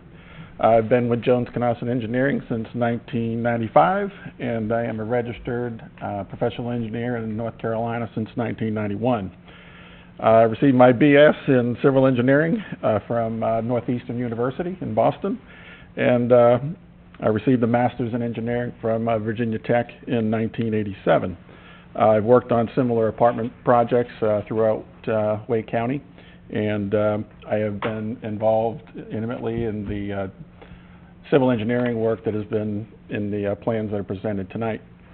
Over the past few months, we've worked closely with staff, and we've addressed the comments that have been produced from the TRCs that we've been through. And the only outstanding item that I know of for this project is your approval, and we certainly hope to have that tonight. I would like to review some of the standards in the UDO, section 2.3.6E. First, compatibility. The current 2030 land use plan for the property is mixed use for high-density residential, office employment, and commercial services. The proposed site plan is consistent with the zoning and also the 2030 land use plan. But currently, the immediate surrounding area around our site, and I do mean the immediate, is mostly undeveloped and consists of single-family homes on very large lots. While the proposed plan does not maintain that historical pattern, it is consistent with what the town envisioned for this particular area, and it is consistent with the PUD that has been approved. The project is likely to be one of many that will come to this area as it begins to develop in the spirit of the 2030 land use plan. And it's just my professional opinion that the development proposed on this site is consistent with the PUD, and its general location is harmonious with the area. Regarding the zoning district supplemental standards under UDO section 4.4, requires that all multifamily developments with one or more dumpsters or trash compactors must provide recycling areas or a cardboard dumpster, which must be screened. And I do want to let you know that we are consistent with that. On this particular site plan, this area where I am circling is the location of the compactor and recycling dumpster. Under the site development standards, along Jenks Road, we are providing a 30-foot Type E buffer, which is required by the PUD. 5 foot of this buffer is within a required Town of Apex public utility easement, which is 20 feet. So the total width of that the easement and the buffer is 45 feet. Do want to let you know that the grading that's going to be required for the widening and the improvements along Jenks Road is going to extend into both the easement and portions of the buffer. But I do want to state that the buffer will be replanted to the Type E standards from the town UDO. And just to give you a little idea too, the building setbacks, we're required to have a 10-foot setback off of basically that 45-foot easement and buffer. So the nearest building from the public right-of-way at Jenks Road will be 55 feet. The site plan has been prepared in accordance with Article 8 of the UDO, and staff has reviewed the plan and found the site to be consistent with these general development standards. A couple points on the plan. The PD plan calls for Wimberley Road to be extended at a minimum town standard of a minor collector. I do want to state that we've worked out with staff that the extension from the intersection with Jenks to Lowell Road, which is really right at where the recreation site is, that will actually meet more greater than a major collector standard. And we do have an oversized median that we are providing right off of Jenks Road. And a median is required, but ours is going to be about 15 foot wide.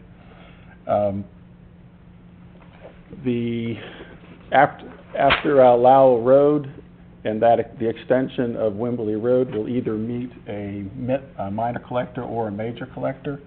That will be determined when the residential portion to the east comes in for development, and that's going to be worked out with staff by whichever firm makes that submittal.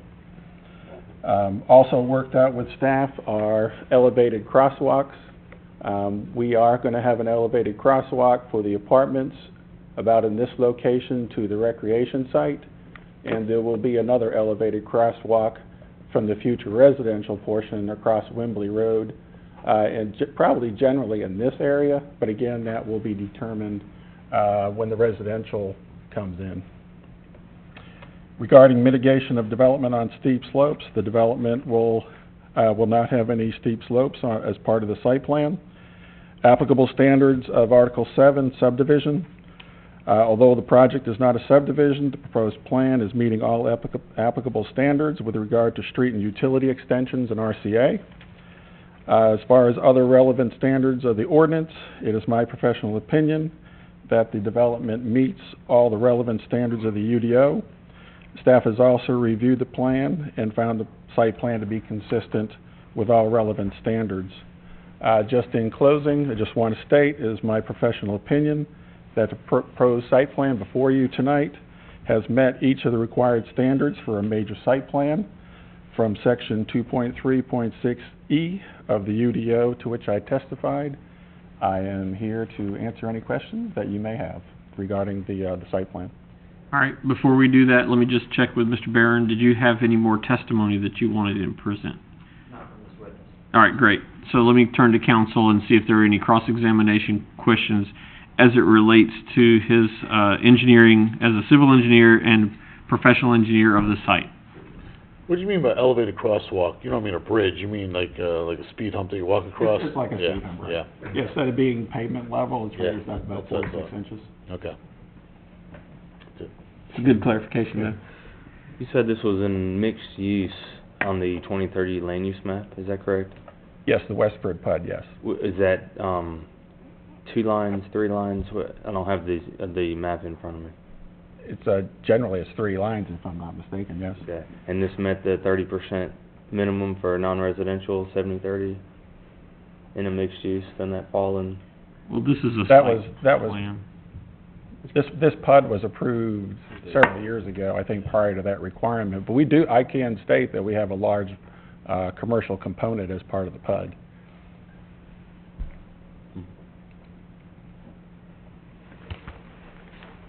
Okay, but back to the buffer.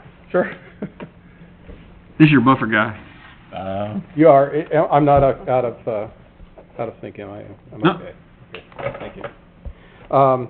What I get now is it's a 25-foot buffer plus really 20 feet of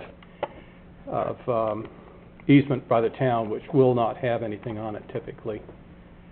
So there's a 25-foot, and if I understood what you were saying, to do the widening of Old Jinks Road, whatever is there is going to be gone. Is that correct? There will be clearing associated with the widening of Jenks Road, whatever is required in order to build basically the widening, that it will be cleared, yes. Are you telling me that Old Jinks Road is going to go into this buffer? No. What I'm saying is the widening itself of Jenks Road, I think it's adding about a whole lane width, and then you have additional right-of-way, and the sidewalk off of the widening goes out to the right-of-way. So, based on the topo, basically the ground falls off of Jenks Road, so in order to build that extra lane, you're gonna be filling Jenks Road to build that lane, and that has to be pushed out to the right-of-way. Then you have a slope at a 3-to-1 slope roughly off the right-of-way. So what I'm saying is that grading is gonna extend out into... Okay, so the buffer will consist of a slope from the highway. Is that what you're saying? Not all of it, no. No, but there'll be a lot of trees gone. There will be some trees removed, and based on the preliminary grading plan that I did, there will be some portions of the buffer that will have trees removed. However, that being said, we are required to provide a 30-foot type E landscape buffer. So those portions that we do disturb, we will replant. And there is in the plans a planting module for that buffer, so that if it is disturbed, it will be replanted. To the type E.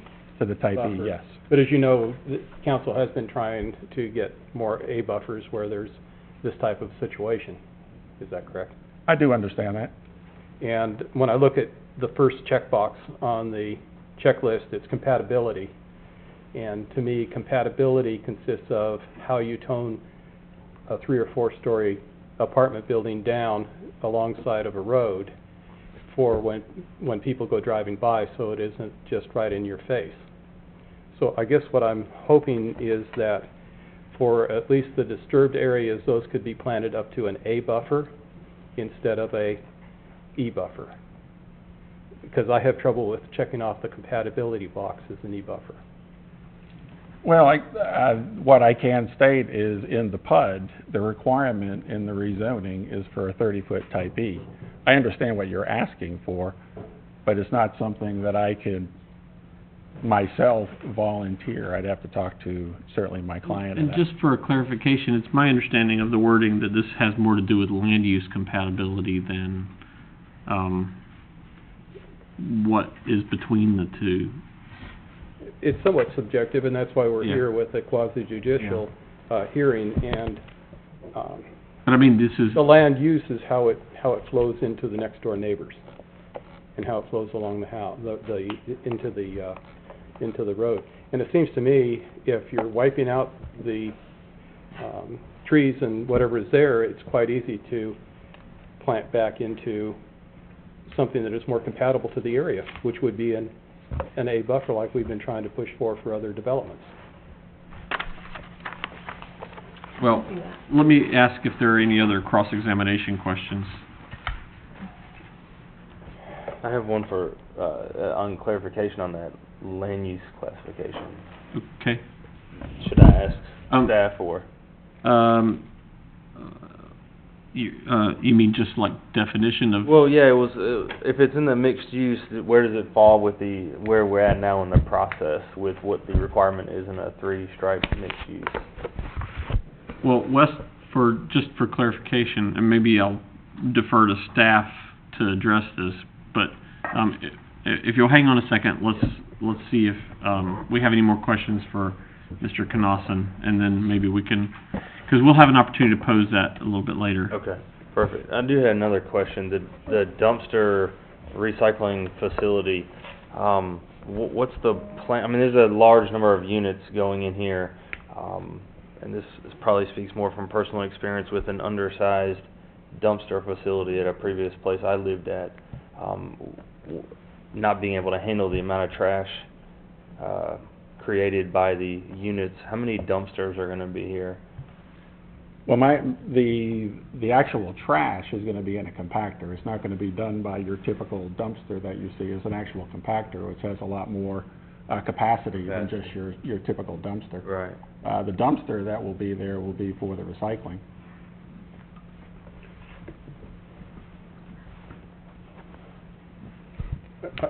May I key off your question, because there's one dumpster and it's quite a walk down to it. Does that, now when people have their trash, where do they put their regular trash? Is it right alongside of this recycling dumpster? Yes, both are in the same area. If you can, that there where I'm pointing to is the compactor. I'm sorry, if we're bottom left. The bottom right here, Okay, where I'm circling. Okay. That there is the compactor, and that there is the dumpster. They're side by side. So they have to take their trash down there anyhow, is that correct? Yes. Okay.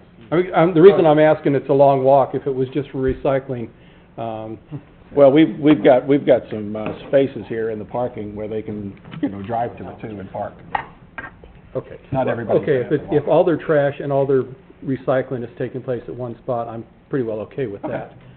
If they had opportunities to dump their trash someplace else and just one recycling, knowing human beings, as I have come to find out, and it's a long walk from the far corner. Right. Thank you. Sure. Yes. Will this apartment complex have valet trash pickup? Like, I know my children sometimes have that, and my mother, where she lives, they pick up, she just put the trash outside her door. I am not aware of that now. Okay. So that might answer some of that, of people having to take their trash. I mean, I don't know if they know. I mean, it's pretty common, I think, with newer apartments now. Eric Rifkin with the Halley Company is Okay. here, and he could probably answer that better than I Okay, could, sure. but I am not aware of that now. All right, thank you. Any other questions for Mr. Knosson related to the design of the site plan? All right, thank you, Mr. Knosson. Staff, did you have any cross-examination for Mr. Knosson? No. Okay, all right, thank you. Thank you. Thank you very much. I'd like to introduce Kevin Dean with Kimley Horn, who will be our next witness. Good evening. My name is Kevin Dean. I work with Kimley Horn and Associates, which is located at 421 Fayetteville Street in Raleigh. We prepared the traffic study for this development. I graduated from NC State University in 2011 with a bachelor's degree in civil engineering. I've worked with Kimley Horn for 6 years and have been a licensed professional engineer in the state of North Carolina since 2015. We work closely with DOT and town staff to develop the study area, methodology, and assumptions for this project. Our study intersections included the intersections of US 64 at Jinks Road, US 64 at the U-turn, the Super Street U-turns both east and west of Jinks Road, US 64 at NC 751. We studied both site drives on Jinks Road, one of which aligns with Wimberley. And we also analyzed the intersection of Jinks Road at Green Level Church Road. Existing traffic counts were collected at those intersections. We applied a historic growth rate of 2% per year up to the horizon year to account for non-specific growth, and then we included site traffic from 7 approved developments in the study area. With the inclusion of site traffic from those developments, the effective growth rate that we analyzed was between 5 and 29% annually for the duration of the study. Based on the traffic capacity that we performed, we developed a list of recommended improvements which have been reviewed and approved by DOT and town staff. Those included monitoring the intersections of Jinks Road at US 64, as well as the westbound U-turn intersection for signalization, and then providing signalization when that's warranted. We recommended turn lanes at the site driveways, and frontage widening. And as was noted earlier, the TIA did recommend the installation of a traffic signal at the intersection of Jinks Road at Green Level Church Road. However, town staff indicated an interest in a roundabout at that location instead of a traffic signal. We are working with town staff on that and have agreed to the what Amanda had mentioned as far as studying the intersection for a roundabout, providing the funds for signalization if a roundabout is not ultimately pursued. With all of those improvements in place, the analysis confirms that all of the study area intersections will operate at acceptable level of service. And I'll reiterate the DOT and town staff have both reviewed and approved these findings. And so it is my professional opinion that the plan presented to you tonight mitigates the impact on public facilities that is expected to create. And I'd be happy to answer any questions you might have. All right, thank you. And before I turn to council, let me see if you had any other questions that you want Mr. Dean to address in testimony. All right, thank you. Council, any questions, cross-examination? This is related to traffic.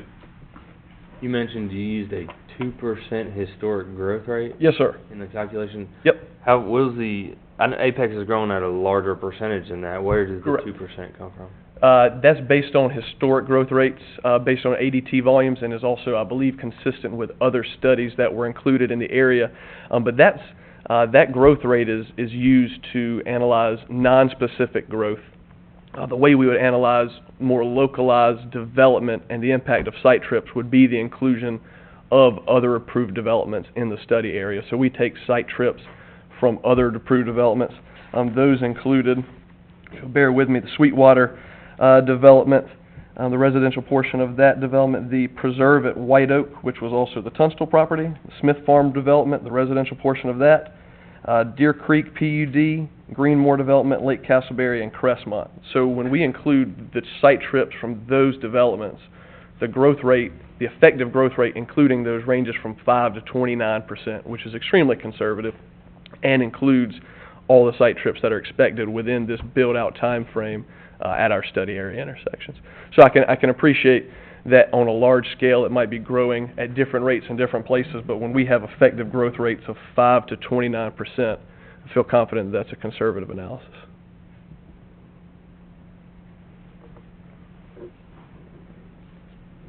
The total 5 to 29% is in your calculations, is what you're saying. That's correct, with the approved development plus that 2%, it adds In up addition. to 5% annually, or to 29% annually, and that's compounding on top of the existing traffic volumes. Yes, sir. Anything else? All right, staff, did you have any cross-examination questions for Mr. Dean? All right, thank you, Mr. Dean. Mr. Barron? Mr. Mayor, we have one more witness. All right. Eric Rifkin, who has been sworn with the Halley Building Company. Mr. Rifkin, with respect to the conversation you heard earlier related to impacts to the buffer along Jenks Road, are you all willing to, in those areas that are impacted, when you all grade the site, to revegetate to at least a type B buffer? We're willing to do that. Eric Rifkin with the developer, 5600 Street. Yes, we're willing to, where we are affecting the buffer, to increase it to at least a type B standard. And then, Councilor Wilkie had a question related to valet trash service. Is that something you all provide as part That of is this? something we also provide. Great, thank you.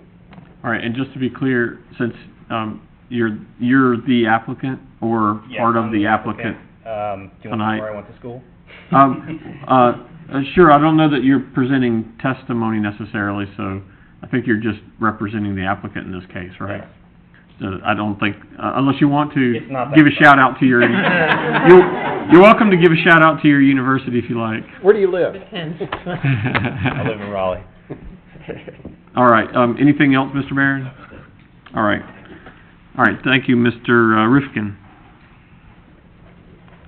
So Mr. Barron has concluded the applicant's presentation. There are no opponents. At this time, I'd like to see if staff have any non-repetitive rebuttal to present. All right, does the applicant have any non-repetitive rebuttal? Everything would be repetitive. It would be at this point. Okay, very good. All right, thank you. At this time, let me ask the staff if they'd like to present any closing arguments. All right, how about the applicant? Just briefly. All right. Again, Mr. Mayor, this is an evidentiary hearing. Our burden is to present evidence that demonstrates that we satisfy the requirements for approval under the ordinance. I believe the testimony you've heard from Mr. Ansley, Mr. Dean, and Mr. Knosson, as well as the supplemental evidence you heard from, or testimony you heard from Mr. Rifkin, demonstrates that this plan does indeed satisfy the requirements of the ordinance for approval of a major site plan, and we would respectfully request you all's approval of the same. Thank you. All right, thank you, Mr. Barron. At this time, I'd like to ask council if they have any questions for staff or for the applicant that for some reason were not able to get answered during the presentation of testimony. Mr. Moyer, if you had a question related to mixed use, now would be a good time. Yes, was this, is this grandfathered in under the mixed use? Because when it was approved? This PUD was approved prior to the minimum 30% requirement. I can tell you what the minimum non-residential square footage is for the PUD if you'd like Please. that information. The minimum square footage for non-residential is 80,000 gross square feet, and the maximum non-residential is 550,000 gross square feet. And what is non-residential in this PUD? It is a very long list of uses: office, retail. There are many uses Are we allowed. looking at it in this picture here, or is that, would it be? This is only this is only one part of the residential part of the PUD. The non-residential portion is at the corner closer to the intersection of 64 and Jinx. Okay. And just for clarification, since you opened that door, there was, I think, a diagram that showed the whole thing. So this was an existing conditions. Better one than that. Yeah, there was a, I think, an over, Is it there you go. presentation. So I saw it. I thought I saw it. Yeah, I saw it. yeah, this is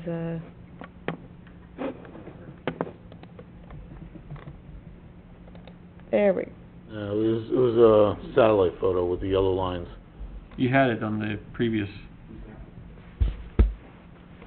This one, this is the non-residential portion of the overall PUD. The remainder to this area is residential. So this is the non-residential portion. Thank you. And that's new, that wasn't what was originally proposed, as I recall. This, I mean, I'm happy to see where we're at this point, frankly. And then, you said 80,000 square feet of actual building, is that correct? 80,000 minimum, yes, 80,000 is the minimum for non-residential. and what was the maximum? Why did we- 550,000.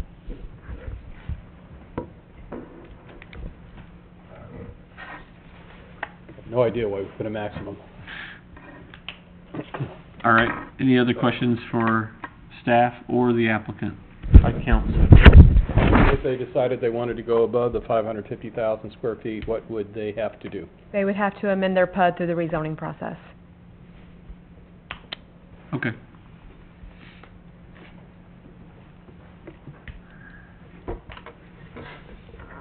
Last call from council. Questions? All right, not hearing any, I will close the public hearing, and at this time, refer the matter for council deliberation on the finding of the facts. I'll now direct you to look at your major site plan checklist to see if you have any concerns that you wish to point out at this time. I'll pause and wait for inputs. I do. Okay? My concern is with the last item, the impact. And where I am now is with the proposed plan. I think it was excellent presentation. I think with the robust amenities, it seems to be a nice plan. However, for me, since the original approval of this plan, with all of the development underway in this area, including similar product of this type, and including a recent increase in this product in a nearby project that's underway, and then finally including what I've heard during budget meetings from staff and from some residents, and mostly what staff are presenting to me and what I hear, I'm uncomfortable with what I feel is the adverse impact of this project at this time in this location.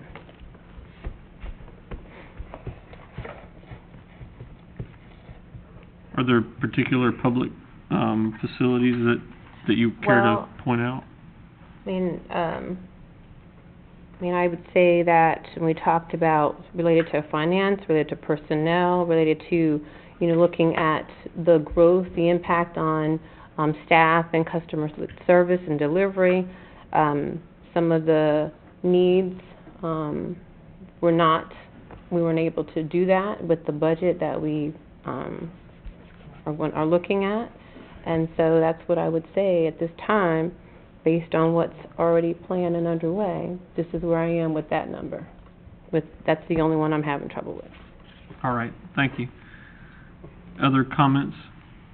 Well, I understand what you're saying in terms of the impact on facilities, but the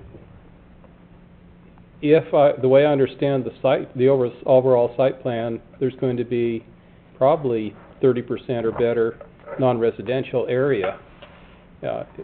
Please, staff, correct me if I'm wrong on that, if I'm looking at the overall site plan. Is that correct?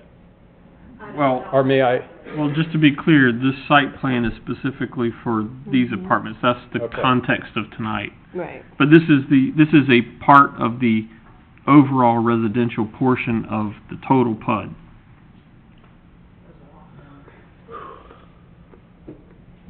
Well, we're in the dark. We don't know where it's going then. The others have not come yet.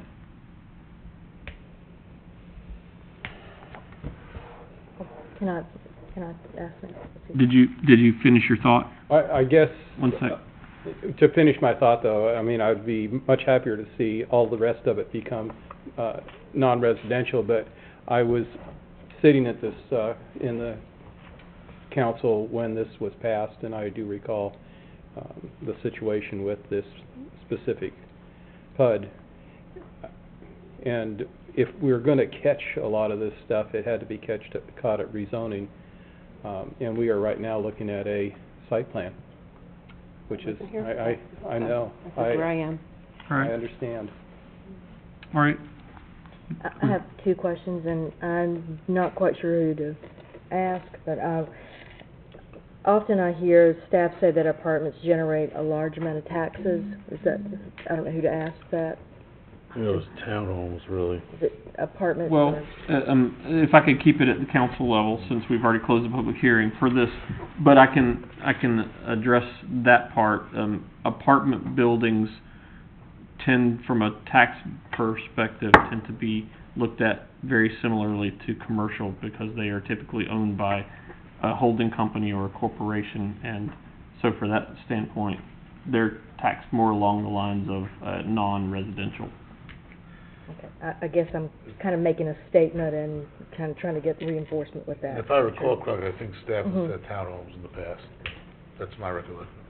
I thought, I've always heard apartments to generate a large term. And then I was gonna ask, but I guess I can't ask now, is we talked about how much percent of residential is townhomes, but can we talk amongst ourselves about how much percentage of residential is apartments in Apex? Because I can tell you, from personal experience, just looking to see what kind of apartments are available in Apex, there are not that many, and especially to this caliber.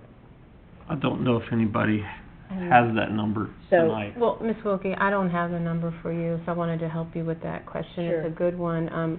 I have sat here and voted yes on some apartments and voted no on maybe one or two, so I do know there are some in the works. I have those numbers at home. I did review it, but I didn't bring that with me. Okay.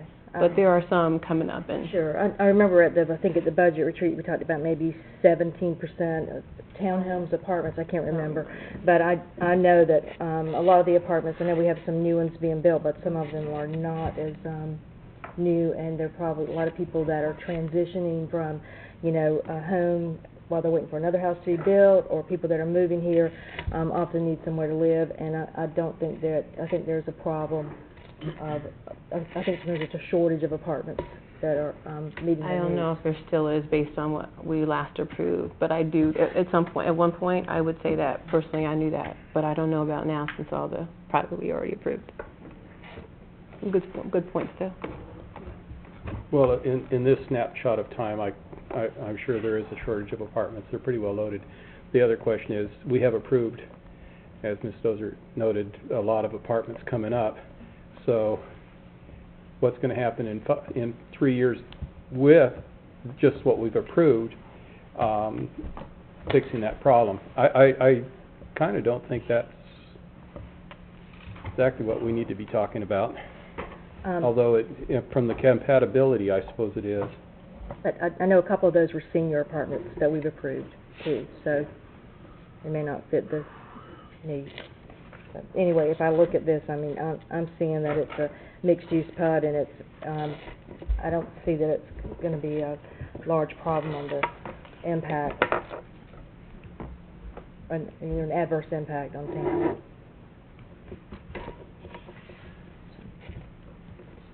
Anyway, I understand your opinion. Yeah.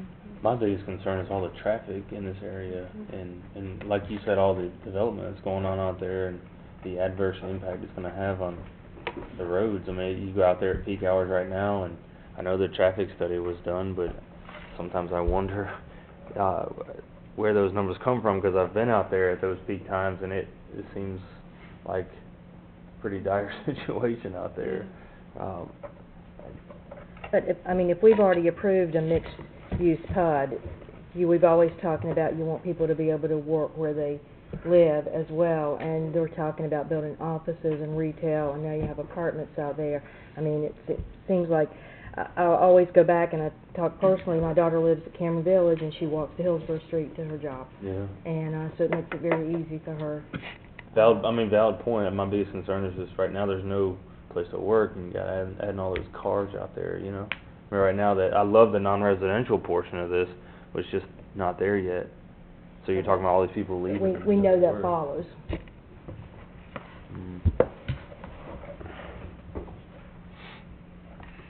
I appreciate the improvements on the buffer on Old Jenks. I think that's valuable. I appreciate the developer, their willingness to do that for sure.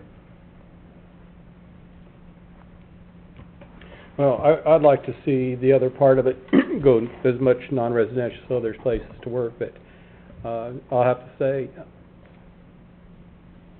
this PUD was approved 10 years ago, and their work to the PUD, what I see is better than what I had seen, quite frankly. So, I'm not a big apartment person, but I would lend myself to say I think this is probably the best what we could expect to get on this site. The other part of it is we have across the street eliminated housing on those properties. They are going to be non-residential across Old Jinks Road. If we can get our act together, maybe we could have the jobs out there and this would be a decent source. So I'm going to make a motion to approve. I'll second. All right, we have a motion and a second for approval. Discussion on the motion? Yes, I would like to say that I will support this project. I realize where we're at in the process and meeting the UDO. I would like to ask staff, as this area develops, to apply more scrutiny on traffic flow,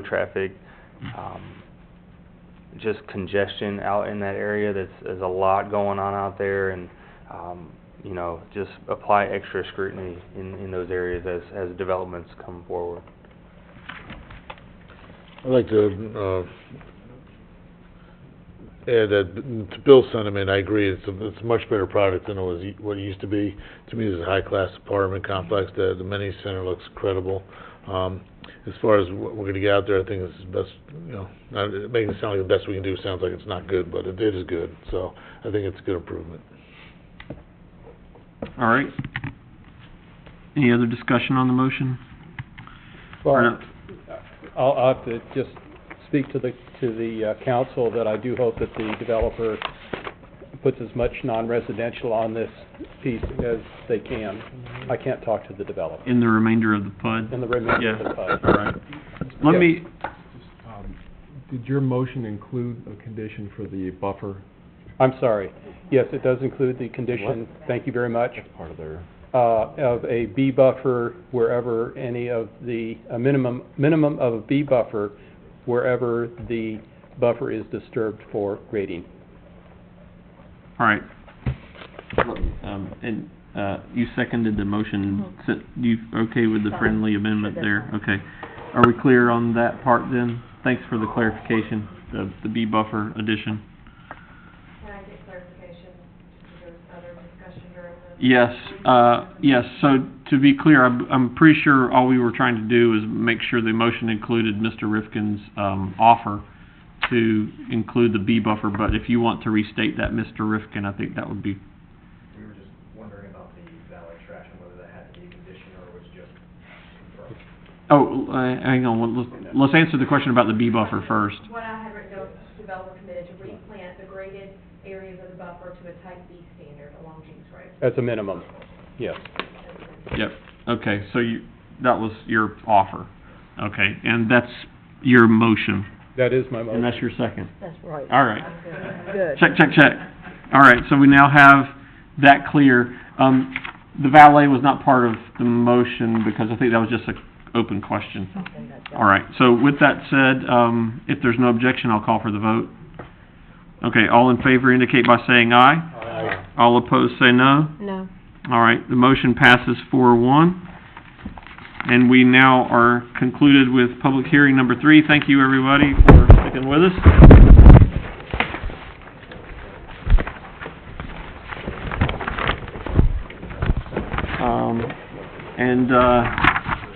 Aware of the time, but also just want to check and make sure that council can make it through one more short public hearing before we recess for closed session. Yeah. Oh, that's right. Make it really fast. All right, with that, no objection, so we'll go on to public hearing number 4. Diane Kin presenting. Taking the hard one again. Yeah, hard one always. Good evening. This is an annexation for .804 acres located at 1101 Twin Creek Road. To orient you to the site, this is Old Jenks Road here, with Twin Creek Road going to the north. And this property is requesting to be annexed in order to get town water and sewer. There is not currently a house on the property, but they would like to build one. Staff does recommend approval. Great, thank you very much. Any questions of Diane before we open the public hearing on, okay. All right, I'll open the public hearing, for this item. I could almost do a roll call, see if anybody has any questions out from the public. No? No one signed up. So with that, I'll close the public hearing, refer the matter back to council. Motion to approve. Second. Any discussion on the motion? Yes, they, took the easy one down there in the far corner. I didn't hear him. I just didn't hear it. I'd like to hear his. You didn't miss anything. If there's no objection, I'll call for the vote. All right, all in favor indicate by saying aye. Aye. All opposed, no. All right, the motion passes unanimously. That concludes the public hearing. There is no old business, no unfinished business, no new business, no monkey business. Closed session, we have two items to talk about in closed session. I'd like to get motion to go into closed session to consult with the town attorney, and also related to acquisition of real property. Motion. Second. Any discussion on the motion? All in favor, say aye. Aye. All opposed, no. All right, we're now going into closed session. I will say, let's take a 5-minute recess for those council members who need that, and we'll reconvene in the side room. And the public is advised we have no further items to discuss when we come out of closed session.